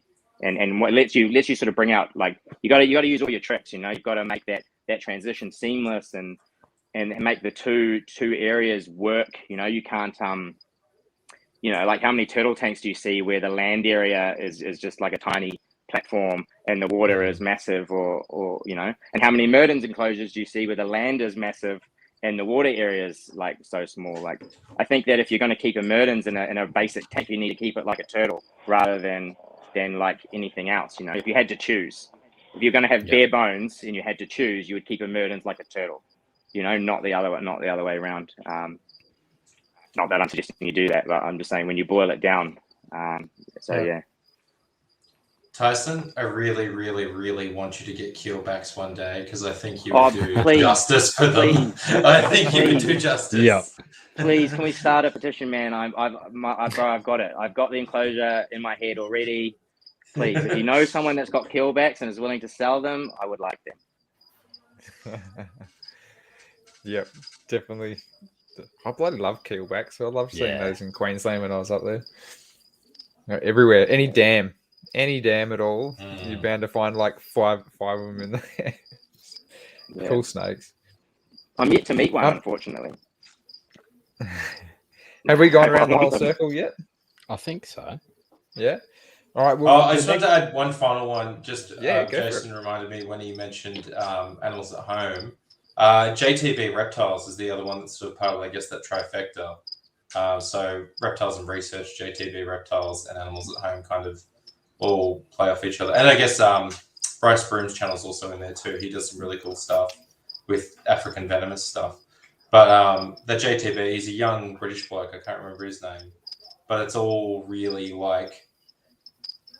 It's similar vein to the other two channels where it's quite well researched. He's got a good punch and he tackles a lot of common myths. And, he really addresses things like what is appropriate heating, why full spectrum lighting is good, all that sort of stuff, There's heaps of channels that do it, but I just like his presentation and his attitude. I think it's a really good way of tackling it. So just a shout out for that if people are looking for more content to absorb. Yeah. I'll have to get into that one as well by the sounds of it. I'm going to be just watching everything all over the Chrissy break. So, guys, I know most of us are into books, probably not all of us, but at the same time, I just wanted to see, like, does anybody have kind of like any favorite book that they've really enjoyed this year? It doesn't have to be from this year, but just like a book that they've really gotten stuck into. Yeah, I'm going to plug this one because I'm wearing the shirt as well. Nice. This is fantastic. Yeah, this is by the AHS, the Australian Herpetological Society. And if you're not a member and you keep reptiles in Australia, you should be a member and you should have this book. It's fantastic. If you turn to page 190, I think, there's a really nice picture of a Mertens. There's some fantastic New Zealand geckos in here. Any Mertens, or is it that's the one? It's not my Mertens. No. One day we'll get her in a book, I think, but not yet. But you should go ahead and get this book. It's amazing, awesome photos, and they're all from like reptile photographers that you know, and you see on these podcasts, and so definitely that one, and join the AHS. Definitely, I need to. I keep saying I just need to do it. A plug for the AHS side of things. The sequel is coming out soonish. So yeah, man. It's nice. They're working on it and it's underway, so get excited for round 2. Is it Reptiles in the City? Yeah. It'll be an urban one. You would have seen in this book, actually, there's and I think Scott Iper posted the other day. He's got an amazing photo of a brown tree snake in front of I think it's the bridge in Brisbane. It's like some beautiful lights. It's an epic photo, and it's amazing. You should definitely go check out his page and see that. I was going to say that book's also a bit of a collector's item now too, because it's not. I don't think it's getting another print round. So what's there is there. So I'm sure, like Rick Shine's lizard book or the lizard cover snake book, it'll become hot price for everyone. Yeah. Oh, well, I know what I got to do after this podcast. I just need to go sign up and start buying some merch and books. Support the AHS. Definitely. Mate, I'll pay for your membership. No, that's all good. But yeah, thank you for the offer. I just need to do it. I've been meaning to for probably about 3 years now, and yeah, it's one of those things that I just keep saying I'll do and it just slips my mind. So, anybody else has got a book? I think we just should shout out Scott. I know he's not here. Yeah. But he seems to have quite the array of books on the market. So I don't have all of his books to show everyone, but there's a couple right there. A couple of good ones. I've got that one with the Death Adder on it, to be honest. Yeah, they're missing too. Probably the one of fronds the on only the books that I have. dangerous creatures. Go on, Jace. Go pull out 16 of them. Oh, I'm not 16. I got a few of them. Jason's already missed half the first part of the podcast, so we may as well lose him again for another 10 minutes while we look through his books. Honestly, I'm sure you guys have seen this ridiculous bookcase behind Jason, but there's that many doubles up, so I just love taking the piss out of him. I've seen photos of it. Yeah. Like some books he's just got like 6 copies of or whatever. It's always good just to kind of take it out of him. What about you, Darren? Have you got a favourite book that you've enjoyed this year? Oh, look, I had a great book collection when I got out of the reptile hobby. I hung on to them for probably 18 months, 2 years, and I sold them all, and I so regret it. I had all the staples, the Knowles and Wilsons, all the Coggers, a lot of which was signed. I had Rick Shine's books that were signed. But after listening to the NPR episode with Dr. Richard Ross, I went and tracked down another copy of Reproductive Husbandry of Pythons and Boas because I've read that book back to front I don't know how many times. That was cool getting that in the mail and flicking through that and reading that again. Not much of a book collection nowadays. You know one that I have. It's not in my it's not from this year, but if you're a monitor keeper and you don't have call us a shameless quote, but you know the keeping monitors in captivity with the green tree monitor on front. If you keep monitors and you have that book, it was like the thrill of the chase trying to get that book. Yeah, that's the one. They cost a fortune and they're hard to come by. And if you keep monitors and you have one, it feels pretty good. Oh yeah, I know some of those extra copies. Yeah. I've told my I don't have the biggest book collection, but I've got some good books, and I tell my partner, if I die, don't throw those books away. There's money in them. Don't I was surprised when I sold mine how much money I got for them, and I probably still undersold them, but anyway. Yeah. I mean, that monitor's one you can get for $1,000 if you order it from Europe. You can get it for cheaper, but people are paying that amount. It's mental. Yeah. Oh, Jason, you're already being heckled from the comments side here from Ollie. Shoot me a message, Ollie. Yeah, Ollie's going through a big book phase too, so believe me, he'll buy it. We've been chatting quite a bit about books.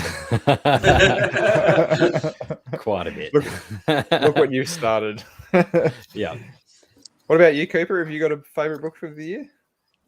Well, I've got the Complete Lizard Guide by Danny Brown. That's something that has all of them in there, and it's something I always refer back to. But something else I got lended earlier in the year for a little bit from a friend was the I think it's called Contributions to Taliqua and Cyclodomorphus.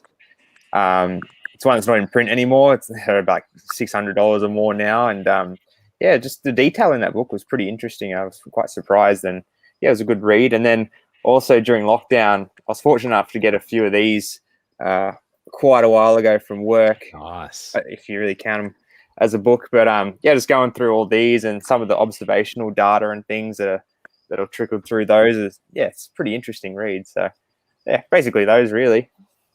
Yeah. Oh, that's always good. Mitch. I have really not. I had a book phase, and I promptly fell out of that book phase when I didn't have enough storage space for my books. I filled up the. Yeah, exactly. I still look at that bookshelf now and go, I could probably fit a tank there, but I'm not going to. So I haven't bought books in a while. Also, I'm going to phrase this. You guys are much more grown up than me, but I grew up and was being a lot less irresponsible with my money. So I wasn't discretionarily spending on books as much. I had rent to pay and things like that. So my book money disappeared. Anyway, I did recently, though, buy Jeff Coombs' book, Working with Snakes. I think that's a really, really good book. You can buy it from his website if anyone's interested, but he's a sort of authority. He's been working with venomous snakes. I did an interview with him for the AHS, which also really solidified how impressed I was with the content about the book. But the book itself has so many interesting points. It has a big section on like all the evidence for translocations and why snake translocations might not be that great a thing. And I'm sure you've probably heard on a lot of podcasts, people, particularly Scott. Scott's a big talker about translocations and how a lot of the evidence says, like, snake removal isn't great. Yeah. But yeah, this book does a nice job at sort of hammering it in. It has like some more philosophical points as well, and it's got a lot of practical comments about working with snakes. Obviously, not going to teach you how to handle a leopard from a book, but it's a really, really good, starting point for building your ideas. And it's got, contributions from a lot of reputable people. And obviously, Jeff himself is quite knowledgeable on it and has quite a lot of experience. So I give that. And the other one, actually, just on Coops, lifting up the general herpetology there, I actually read first time I've read it, a Rick Shine paper called, I think it's something along the lines of Evolution of an Evolutionary Hypothesis. It was from 20 years ago. But he sort of recounts all the research that's been going into the evolution of live birth in reptiles, again, because I'm working on that at the moment. But it's this beautiful manuscript that you could not publish in today's scientific journals because it just is this long story, like in a great way. It's a really good read about all the people that contributed and, this person did this first and took us a step closer in 1890 or something to figuring it out. And it was a really, really cool read. You can probably find it somewhere online if you look around where it's free. But yeah, Evolution of an Evolutionary Hypothesis. So it's really cool. And sort of shows you all the contributions up to whenever this was published, I think, 10, 15 years ago, to what scientists were working on about how reptiles or why reptiles evolved to have live babies versus eggs. It's really cool. So yeah, that's my two. Good stuff. Hey, Cam, have you got any books that you've added into your collection, or you started getting into them at all? Nah, like I said before, I think the only one I've got that one from Scott, that Snakes of Australia one. Yeah. Never really got into a book. I've been, more just an online reader, I suppose. Like Mitch said, he looks at his bookcase and wants to put enclosures there, and I look at my wife's bookcase that she's got in the lounge room, and I think the same thing. So, be careful what you say, mate. Yeah. So yeah, I'd much prefer to have the animal and learn from the animal and talk to people face to face. I seem to learn better doing that than reading stuff. So. No, fair enough. What about you, Jason? Here we go. You get 1, 2 max. This year. 1 or 2. I'll throw Scott's out there. I do like the ones that Scott's brought out. You're like a kid with his new Pokemon cards. I know, check out my cards. But in all honesty, I think I actually enjoyed this one quite a lot. Oh yeah. Yeah, that was a good Complete one. Knobtail. I did get that. Yeah, I actually really enjoyed that. That's probably I mean, Scott's a good field guide style book, but for a keeping series this year, this was probably one of my favorite ones. I reckon, I'd say. But there's been numerous books come into this room this year, so there's lots of favorites. But there's still a few I haven't read yet. I've got actually quite a long list that I've still got to read. The snake, I think it was a Swan book, the Murray-Darling Basin one. I've still got to read that one too. So that's still on the list as well. So, but and obviously coggers. You can't go wrong with coggers as well. That's the other thing I think. So it is fun flicking through a coggers, like different editions, and seeing how the taxonomy of Australian reptiles has changed. And it is.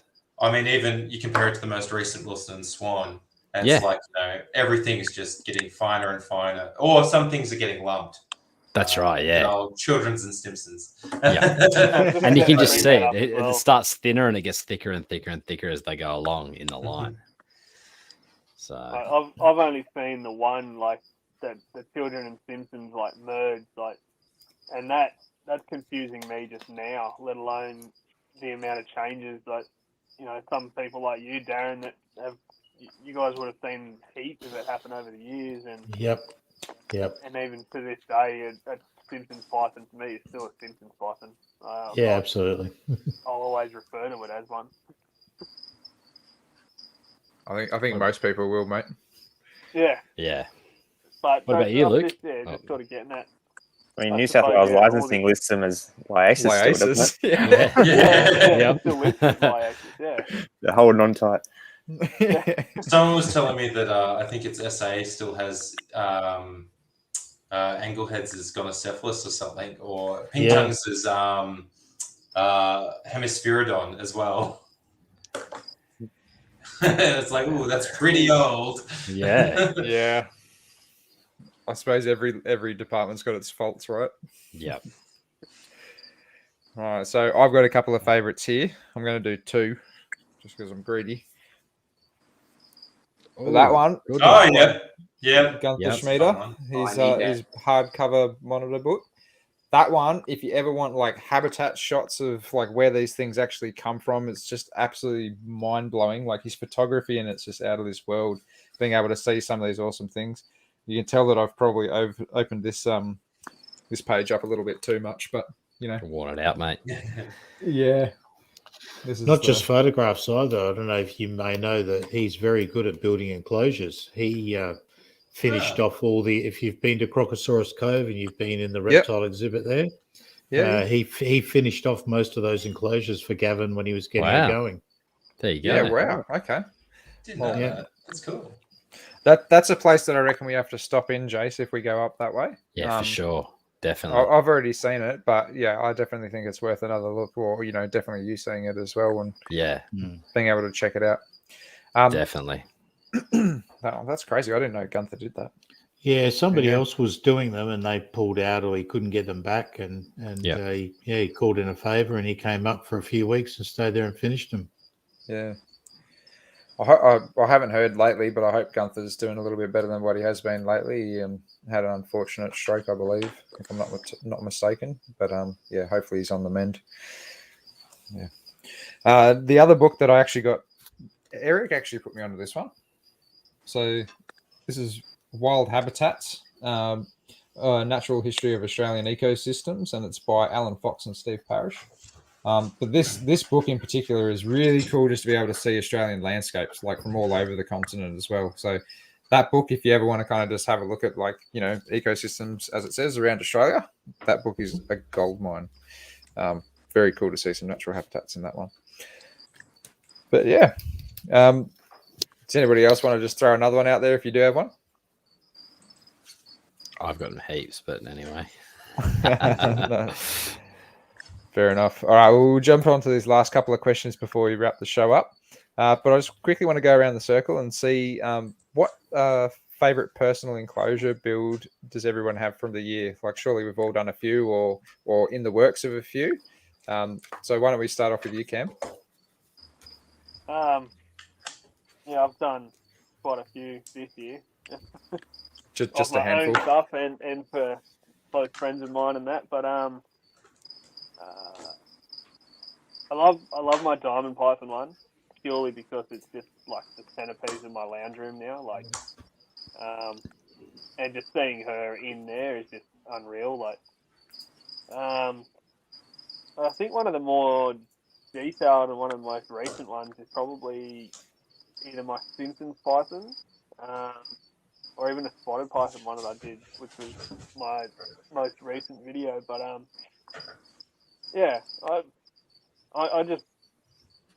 changing things up so much lately, and it's either it just seems to be always hitting the mark, which I don't know how, I don't know why. It just seems to be doing what I'm I can't even say what I'm envisioning because I don't really envision what I'm doing. It just happens. But no, definitely my diamond python as my own personal one, and then as for someone else that I've built would probably be that most recent spotted python. And as for other people's builds, Coop, your pygmy one, that was great. Thanks, mate. Like textures and stuff on that, man, that was pretty good. And I mean, you can't look past like Matt's stuff, but to me, he's on a completely other level. Like him and sets the bar pretty high. Yeah. yeah, they're on another level. Like each their own. Everyone's doing their own thing, and like I've always said with building it, and like I talked with James from Greenies, and you know, he's put me onto the pointing, and like you can show people what to do with it and what to use, but the quality's different. Everyone's got their own way that they do it. It's just because you're helping someone and pushing them into that direction and guiding them doesn't mean you're necessarily giving your secrets away and things like that. It just becomes up to the person. Like you can put as little detail or as much detail as you want. So yeah, I think one of the things is watching it in a video is you don't really get a good grasp of how long it takes. You can cut corners, 100%. and you can skip steps, and you can do it in a shorter time, but you get a different result. And you can't get that across in a 15-minute video. You have to do it and then see your own results and go, right, I'm going to do that differently next time. And 100%. And yeah, I mean, it's just so rewarding though. It is very rewarding, especially making your own and putting your own animals into it, and then seeing that on a day-to-day basis. Like it's so cool to see. Yeah, I'm just in the middle of doing 2 for the white-lip pythons, and today I've been I think I put 2 coats on. And when you've put 2 coats of tile painting on a decent size enclosure, you've had a gutful. I'll walk away from it, and I probably won't touch it again for another week. That's the only way, because otherwise you start. I just want to get to the end. I want to get it done. And that's when it slips. So, yeah, definitely the most enjoying part of it is for me the final coat of pointing and the paint. Yeah, that's pretty much the most rewarding. To be honest, watching the first coat go on really changes your mindset of how foam looks. Like as you're carving it and stuff, you think it looks bad in a certain spot, or it looks too rough, or looks something, and you put that first coat on it, and you start getting shading and shadows and things you didn't see before. And yeah, you just got to, after you've done a few, you really get away from that mindset of the foam looks bad, because once you start coating it, all your little imperfections, they turn into textures and little cracks and crevices and divots. It's really cool to watch it come together, and especially seeing it on a time lapse. Like when you're sitting there looking at it yourself, and you're just constantly up and down with a paintbrush, just mind just numbing. And then you watch it on a time lapse, and it's just like, wow, it does actually look really good. Yeah. It's not something I would have even attempted if I hadn't have been watching you guys' videos. So thanks for putting that out there, because, I wouldn't have attempted that on my own. I wouldn't have known where to start. Totally agree. Well, that was my aim. That's why I started doing it, because, like Luke had his few background builds, and Coop had his and that. And other than that, there wasn't a lot of guys in Australia that was doing it.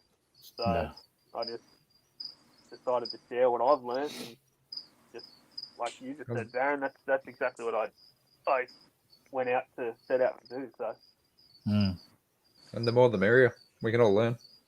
Yeah, that's right. Everyone's got their own way of doing it. It all comes out different. Yep, Still looks 100%. good. What about you, Mitch? Mine's not nearly as inspiring. I've, as a lot of people know, I have ghouls, like ghouls monitors. And I got my original male, for lack of a better term, as a rescue. He was in pretty bad conditions when I got him. And I wasn't prepared for him, but I got him, and I, bodged together an enclosure, and I was always saying to myself, I'm going to get him something bigger. I'm going to get him something bigger. I finally did. I got him a much bigger. He wasn't in a small enclosure, I should say that. I got him. He was in a decent one, but I finally got him into an aviary, and it's made me very happy. So yeah, he's in a big 2.5, I think 1.9 aviary, along with his lady friend. And yeah, that was the most fulfilling build I've done in a long time. So it was very, very, reassuring and happy. It's not amazing aviary, but it gives him plenty of space. There's plenty of things for him to climb on, and they're doing wonderful. And it's really cool. Like, I really like getting animals outside just because it changes the dynamic, not probably in a better way for the health of the animal, obviously. Like, a lot of things just do better with that natural light, natural heat cycles, blah, blah, blah. But it really makes them a different animal in many ways. Like, he in the tank, he'd be out all the time. Now he's outside, it's very much a classic Gould's where it's going to be hot as hell and he'll just be sitting on the mesh roasting himself, Other than that, he's in a hide box until it gets really, really hot. So, yeah, it's cool. But that's my enclosure build. At the end of the day, too, he'd also be seeing the world in the actual light that he should be seeing it in. Oh, 100%. I mean, like him and the girl, and Taboo, he's a Gouldai, and she's a Gouldai whatever, the other subspecies, but I don't really intend to. They lay eggs, and I've had one baby that hatched out male form, but they're not really something I'm trying to breed. Yeah, she's just coloured up phenomenally since going outside. Like, it's chalk and cheese. You see most captive Goulds look like trash, and since they've gone out, it took them about 2 months, and they just picked up and look stunning. So, yeah, I'm quite happy with it. So, have you had any sort of like other favourite enclosures that you've seen from anybody else? That's something that's been a bit more inspirational for you as well? Oh, shameless smoke up Coop's ass, that pygmy enclosure. Whoa. I was like, people can do this in their home. Yeah, I was like, holy shit.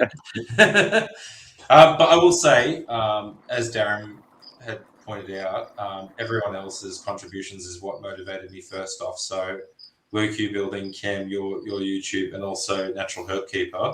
All three of those were when I did a rough scale Python background, which is very evident as a first enclosure background, like first attempt.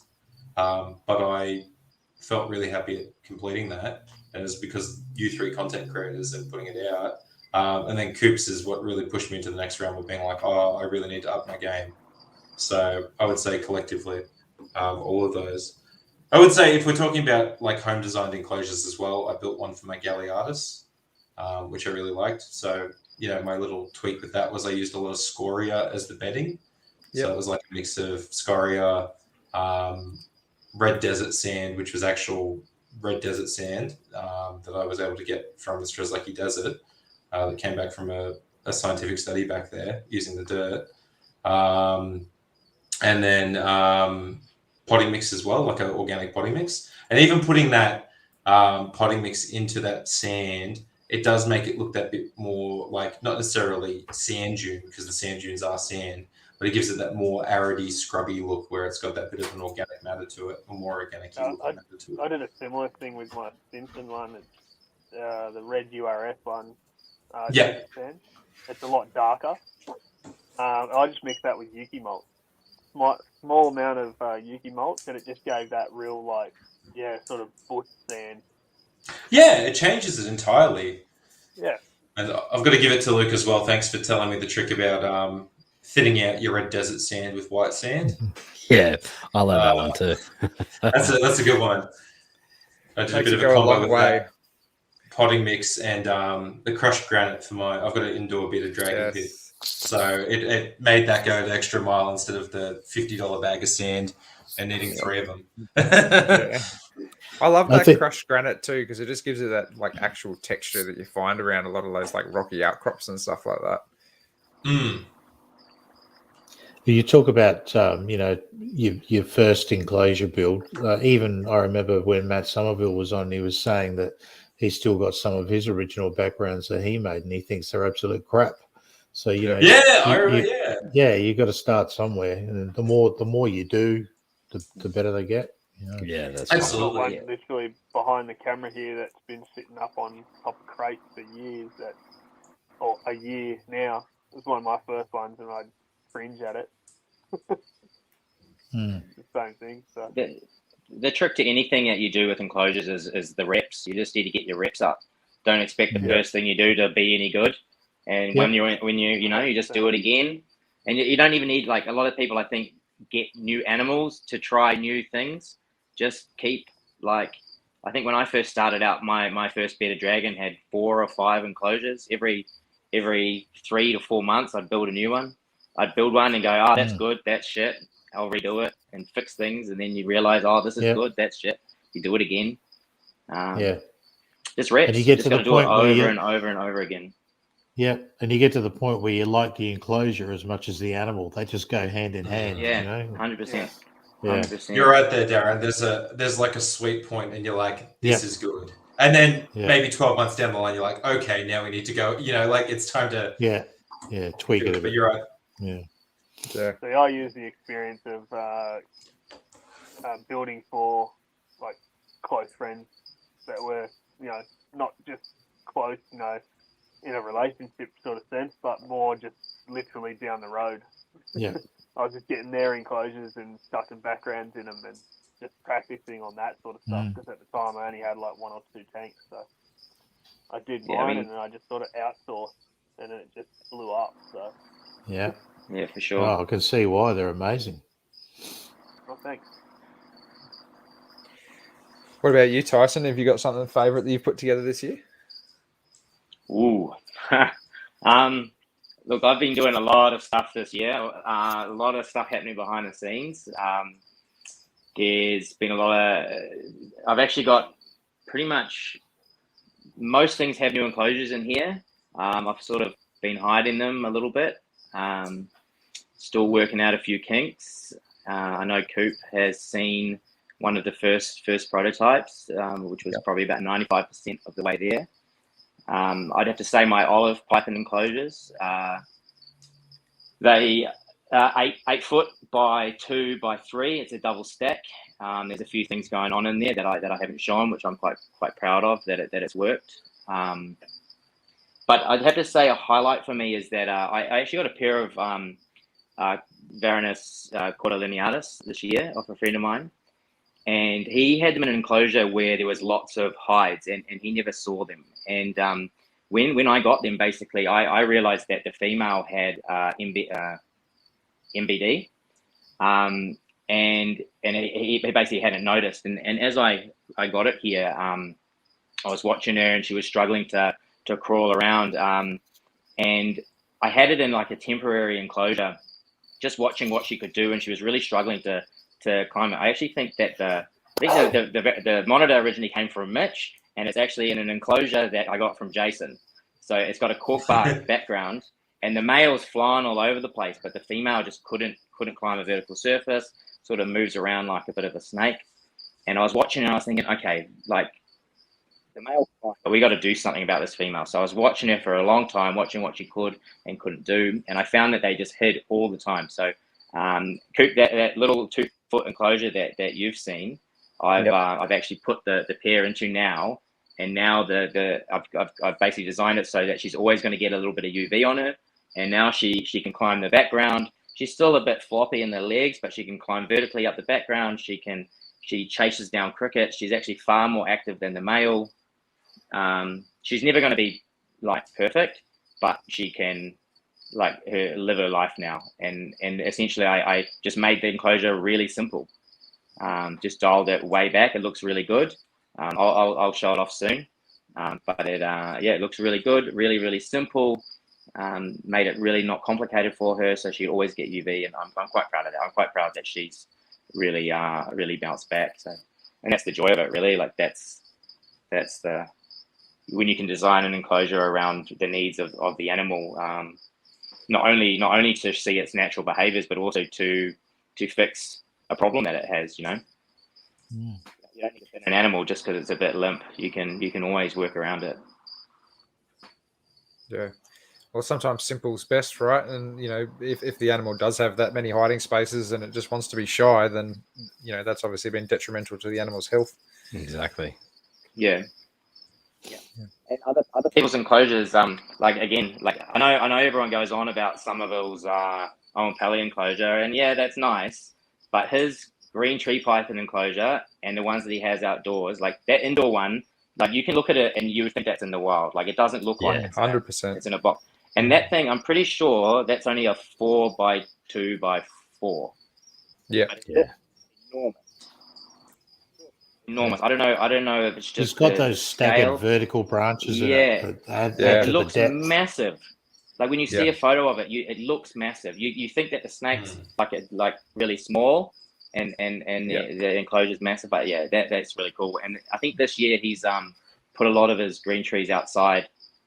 Into similar enclosures to what Aaron Hopper, Grass is Greener, with the green tree monitors and his GTPs outside, and I mean that's just the way to go. Like keeping animals outside, like it's terrifying. Like I don't know. I know. I think Luke in the last podcast you were saying you're going to move some of your geckos outside, and I'm on the coast now, and I've got the angleheads that I've just built. In the process of building a 4x2x6 for, and I'm just looking at them and thinking, look, I'm trying to give them the biggest enclosure I can, but why don't I just put them outside? They live down the road. Like, do I take the plunge? And I feel like I should, but it's just a little, I don't know. It's like you got to become a weatherman. It is nerve-wracking throwing stuff outside. Like it's that loss of control, I think. Yeah. There is a little bit of a. Yeah, there's a little bit of a god complex you get when you keep reptiles, I think, and in the reptile room, and it's like, that relinquishing the control, and it's like that's where they're from. That's what they're, as soon as you put them outside, like you watch other people's animals, and you talk about your sand, your goldeye, like they just get all their natural behaviors back and natural colors, and it's the right thing to do. But it's just, maybe. Especially if the animal's been multi-generation bred and kept indoors, there's going to be a period of adjustment, obviously. Like, you got to watch monitors so they don't stay outside and on a cold night, and they know where their hide is and all that sort of stuff. Yeah. There's a bit of nursing goes along with it. 100% monitors is a big one where people just come out on a cold night or morning after a cold night, and they haven't made it back into an insulated hide, and they're gone. Yeah. Well, that was what happened to Kenneth. I think he's it was Asian water monitor. The door closed or something, wasn't it, overnight? Something like that. And it actually got locked out of its hide box. So that's what happened there. So definitely a lot of dangers with keeping them outdoors, but there's a lot of positives behind it as well. So I think the biggest thing when keeping outdoors is being able to manage extremes. So extremes of heat, cold, everything like that. As long as you can set up the enclosure in a way that it prevents that, or have a plan in place for every time something like that happens, they can usually manage with everything in between, unless there's something super sensitive, they can usually handle it. But it's when they just get over that tipping point where things really start to go wrong. And it can happen really fast. Flooding that you had. I was about to say, like flooding your backyard, I was just going to say, like, even like you said, angleheads live close to you and stuff like that. But with these, really hot days we've been having like this week and stuff like that, if you have them in the wrong part of your yard, if it's getting that afternoon sun or larvae, they're just going to cook alive in there and drop like flies, So it's all about just managing things like that. And thank God for Grid Connect on these days, eh? Like I've been all my chats off at work. So bloody good. I haven't quite nerded out and got it all set up. I've got the temp sensor in the room so I can see what it is, and I've got sensor push temp sensors in a lot of the enclosures, but I haven't quite got it so that they talk to each other and turn it off automatically. But just being able to just click all the heat lights off is just so good. It's awesome. We're not going to bring up our next. Oh man, the other I day love all it. my power shot off at 8:30 in the morning. They got about an hour of light that day, but at the end of the day, if my animals are alive when I come home, then that's the main thing. You know what's so funny is that when I was a electrical apprentice, like we're talking, I must have been like 19. So was that like I'm 33, so 14 years or whatever.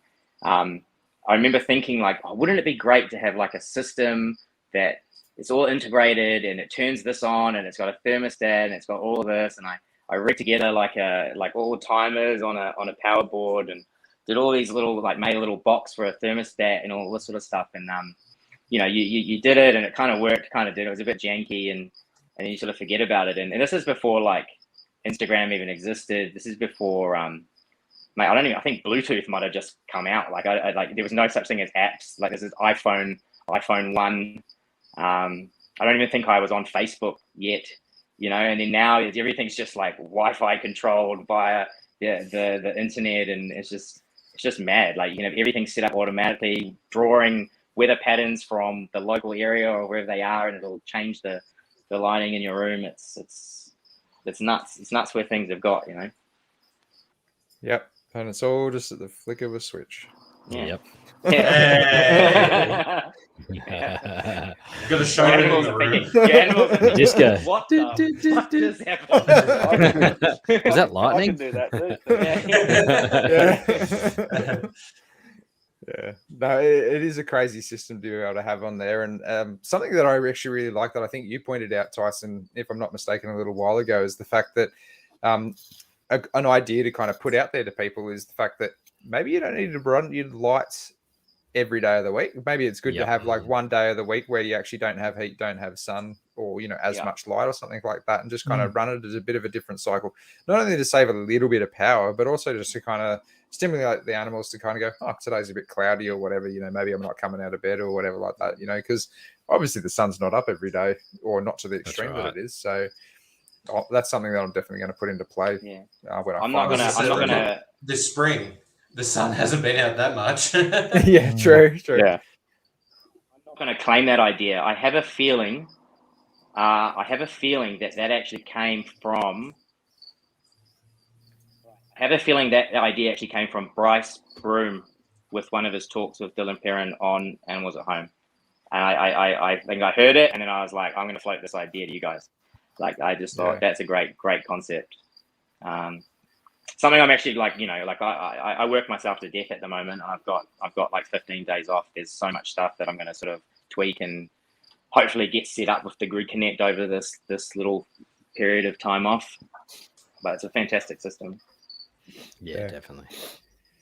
All right. What about you, Coop? Have you got a favorite enclosure that you've nailed down this year, and a favorite enclosure from somebody else?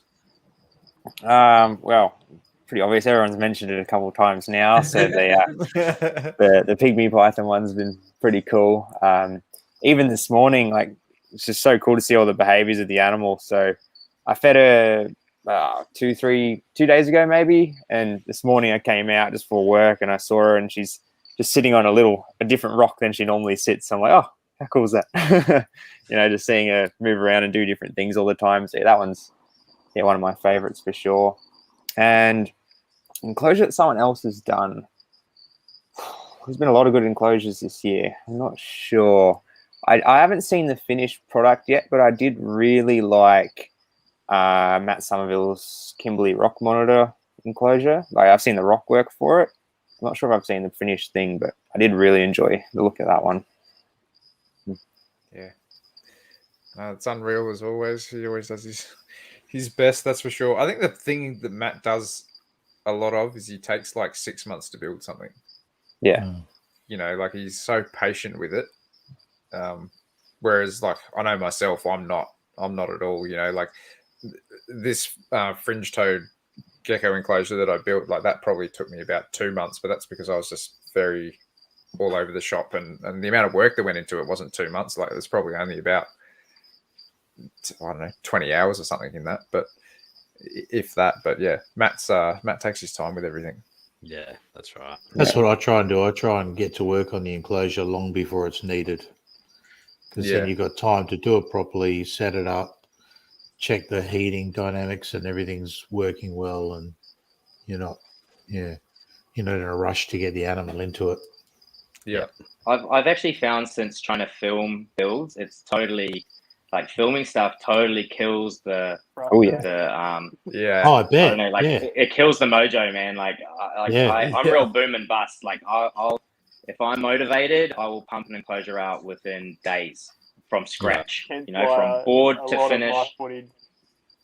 A lot of my footage doesn't get filmed because I either forget to turn it on, Yep. or Mhm. I'm like working like this in front of it, and I'm just like, oh, camera's in the way again.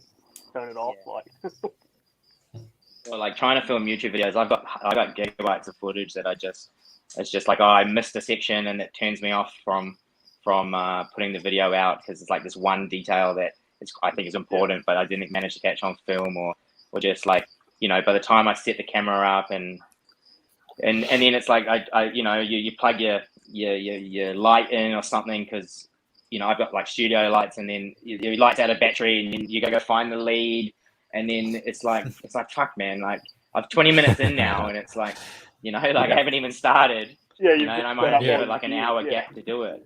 You know, when I didn't film, I would just do 10 minutes here, 10 minutes there, and just be relentless. You know, any time I would be getting up early in the morning to put a coat of something on, so that by the time I got home, it would be dry. Like if I'm motivated, that shit's getting built real quick.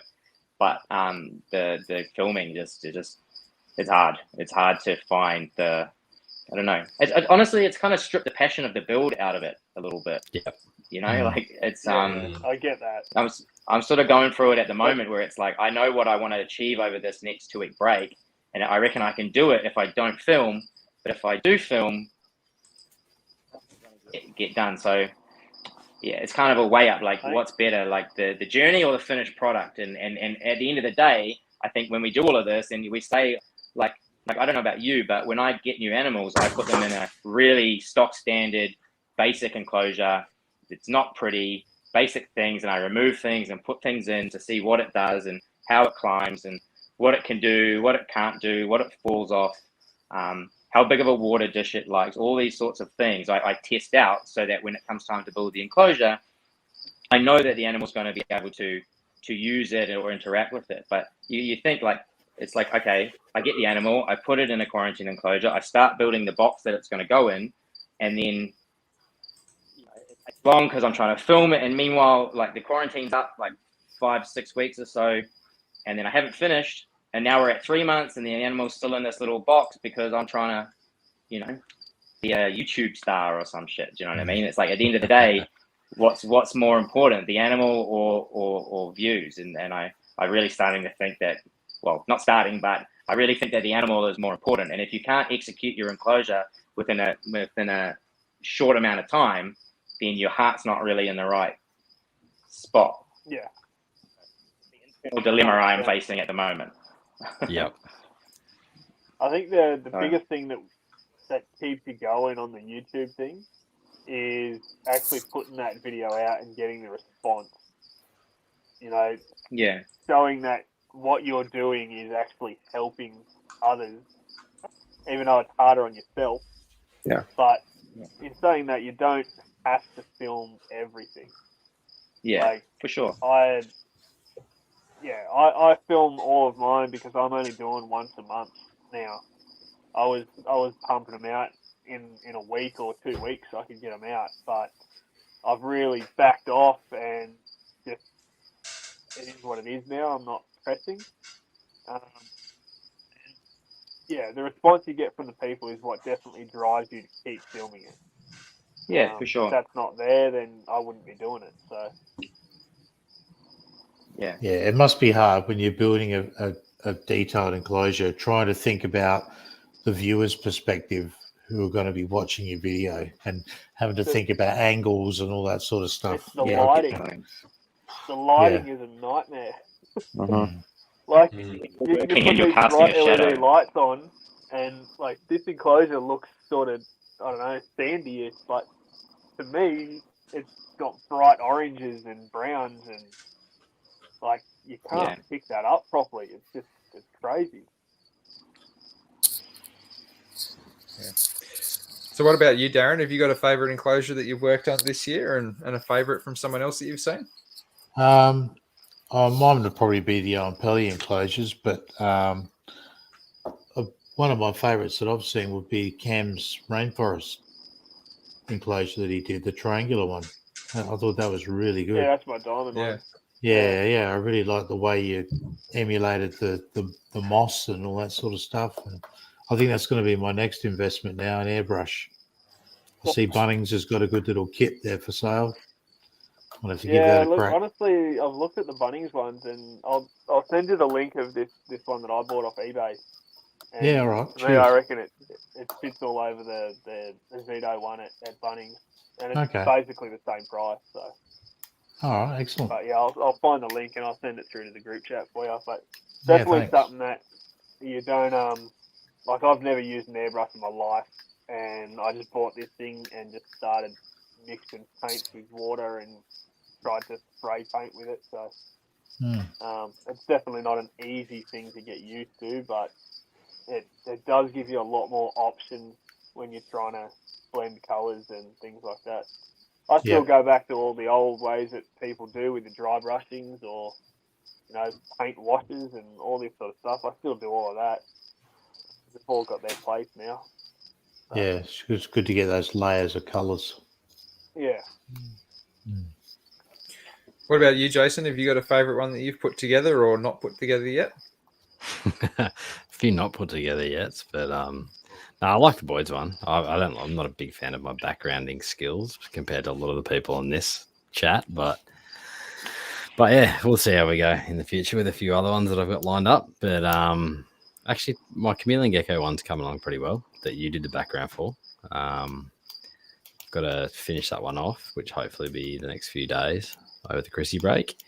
But I'd say ones that I think Matt Somerville's outdoor green tree python enclosure and probably Zompelian python enclosure as well. They'd probably be some of my favorites, I reckon, that'd be up there for inspiration that I'd try to make mine look like that I'd dismally fail at. It'd be great to have access to those natural vines that you guys get from sort of the Central Coast upwards. Yeah, to be able to go out and get some of those would be fantastic. Yeah, nothing like that grows down here. Yeah, I just don't have the rock working skills that a lot of other people have. So, but what's your just mask it with the plants? Yeah, that's right. That's what I'm trying to do. it's just a background at the end of the day for a boy. Yeah, that's right. They're not using it. Yeah. What's your opinion on going to the bush and taking things? Because I see a lot of these vines, but I kind of think that like going into the bush and chopping vines out is like, what's the difference between that and rock flipping? Yeah, I always tend to just take hard topic for 11:10 at night. Yeah, sorry guys. I just like my 2 cents, I guess, not necessarily on vines. I haven't really ever got vines or anything like that. But a lot of the woods and rocks I use in my enclosure, I guess, recycled. So we had an arborist that lived up the road from where I grew up. So I used to get all the branches and stuff off him. So that's where a lot of my natural wood came from, because he just dumped it out the front and say, free wood to whoever wants it. And same with, we had someone down the road rip up a bush rock garden. So I just got slabs of sandstone from that. So that's kind of how I've done it. Like I've never really gone out and collected stuff per se, but that's what I do. Yeah. Windy days and trees falling down. And then I drive and I look for trees that have fallen, and I take my handsaw and I cut big branches off and I drag them home. I look stupid, but I drag them home. Yeah. You should have been on the Northern Beaches Sunday afternoon, mate. I'll tell you what, there's that many gums down. I saw. Oh, if they weren't all over the road, if they weren't all over the road, I probably would have driven around and picked a few up. No, like I've bought a lot of bush rock, so a lot of kind of like landscape shops and stuff like that. I'm quite happy to buy bush rock from them. I don't collect rocks from the wild as such, but timber I do. I'm happy to admit that. But in saying that, I try to I try to go to different areas all over the place and, take little bits from here and there rather than kind of going to one area where I know this particular wood is and then just like decimating a bunch of trees or something like that. And I always take fallen wood. So whilst that could still be the home for something down the line or whatever, I try to just take little bits at a time from different places. And I never cut down anything green. Yeah, that's just my 2 cents. Yeah. I was just going to say on Darren's point about the vines as well, Luke, you're probably the one to know it, but isn't one of the big suppliers like Pet Pack or one of those guys supplying vines now? Yep. Or Pet Pack does. Yeah. I think it is Pet Pack, yep. Like they don't live look ones? as nice as the... No, not live ones. No, they're kind of like curly and wavy, but they're still like, as far as a vine goes that you can buy off the shelf, like they're pretty good. I reckon they're not as good as the true, like, again, the Central Coast up sort of ones. They don't look as natural as that, but they look a hell of a lot better than anything else that's... So the ones I actually have, I have some vines and tree logs, I guess, that are cut from the Central Coast, but I bought them. And they actually came full of some sort of a mite. They're just literally disintegrating. Yeah, right. If you're buying a lot of that stuff, it just, I wouldn't advise on it. It just disintegrates. Yeah. And the other thing with using green branches, if you use green branches as well, of course, eventually they dry out and they shrink. So they pull away from where they're fixed. And so they're not really any good to use anyway. Yeah. They bloody look good, though, when you buy them. Using vines. If you're using green vines, you can bend and twist them, and then when they do dry out, they stay in that location, like where you wanted them. But yeah, it's a lot of the stuff I get is like what Luke said, is just things that have fallen or things like that, or currently working on that private property that I'm on, and it's in the middle of the rainforest, so there's vines that hang down over the road, and we've got to cut them out of the way to get machinery and things like that through. So a lot of that stuff is me gathering stuff that we've had to cut down to get construction gear through. So that's where I'm getting my stuff from currently. Yeah. And that's where I got my stuff from. You. Yeah. I sent some up to Jace a few weeks ago. Yeah. All right, well, this has been a pretty good little roundtable discussion here tonight, and it's been a longer episode than what we usually would have run on for sure. Almost 3 hours. Yeah. I was only here for about an hour and a half, so, It was the best hour and a half, though, mate. Yeah, oh, that's good. Thanks. And at least you're doing it in style as well, mate. That's so, right. You're looking on the Christmas hat. Very Christmassy tonight, that's for sure. Guys, do you want to just go around the circle quickly and just throw out like any sort of like Instagram or Facebook handles or YouTube or whatever, just in case people want to get in contact with you about anything you particularly talked about tonight? Yeah, Cam's Custom Backgrounds, Facebook, Insta, and YouTube. So that's where you'll find me. Easy. I got Weirds and Beards. I may reply to you. I'm going to be honest. I'm pretty shit at replying to people, so apologies if I don't. At least you're I actually even seen Tyson. Yeah, I was going to say, seeing Tyson pop up in this message, this chat, I was like, you messaged me like 2 months ago, and I totally fucking ignored you. I'm so sorry for that. He does that to everyone, Tyson, so don't feel bad. Yeah. Still a bit of an arsehole move, but I'm sorry to all those I ignore. It's my fault for not going to the last AHS meeting and not seeing you there. Oh, it's okay. I wasn't there either. Okay, I scratched that. I don't feel bad. All right, so I am doc.murden on Instagram and Habitats at Home on YouTube. Awesome. Coop? It's just Coop's Reptiles on Facebook and YouTube. Pretty simple. I don't really have a Facebook page. I tend to post mainly into Facebook groups that I'm a part of, as opposed to on my own page. But I've got an Instagram, Python_Boz on Instagram. That's BOZ, isn't it? BOZ, yeah. Yeah, awesome. And, well, everyone pretty much knows where to find me and Jason. I'm going to say it anyway. So, guys, thank you so much for joining us tonight. It's been an absolute blast. It's kind of been a bit of a learning experience having so many guests on at once. I have to say it's a little bit out of our wheelhouse as usual, because usually there's only 3 of us pretty much maximum on. So anyway, thank you for joining into tonight's conversation. And without any further ado, we'd like to say a massive thank you to Eric and Owen and the rest of the NPR crew for having us. If you'd like to contact them, it's best to find them at moreliapythonradio.net and email them at info@moreliapythonradio.net. Make sure to follow them on NPR Network on Facebook, Instagram, and YouTube, all at NPR Network. As far as contacting us and our social media platforms, you can email us at australianherpetoculture@gmail.com. You can also find us on Facebook and Instagram as well. Make sure to check out our Teespring store for some podcast merch. The link is on the Facebook page. And to see more of what Jason is up to, make sure to follow him on Facebook and Instagram at The Gecko Effect. And for myself, you can find me on YouTube, Facebook, Instagram, Patreon, and Teespring under Beaches Scaly Beasts. We hope to have you back here next week for another episode of the Australian Herpetoculture Podcast. Good night, guys. Merry Christmas, Good night, guys. Merry Christmas. Everyone.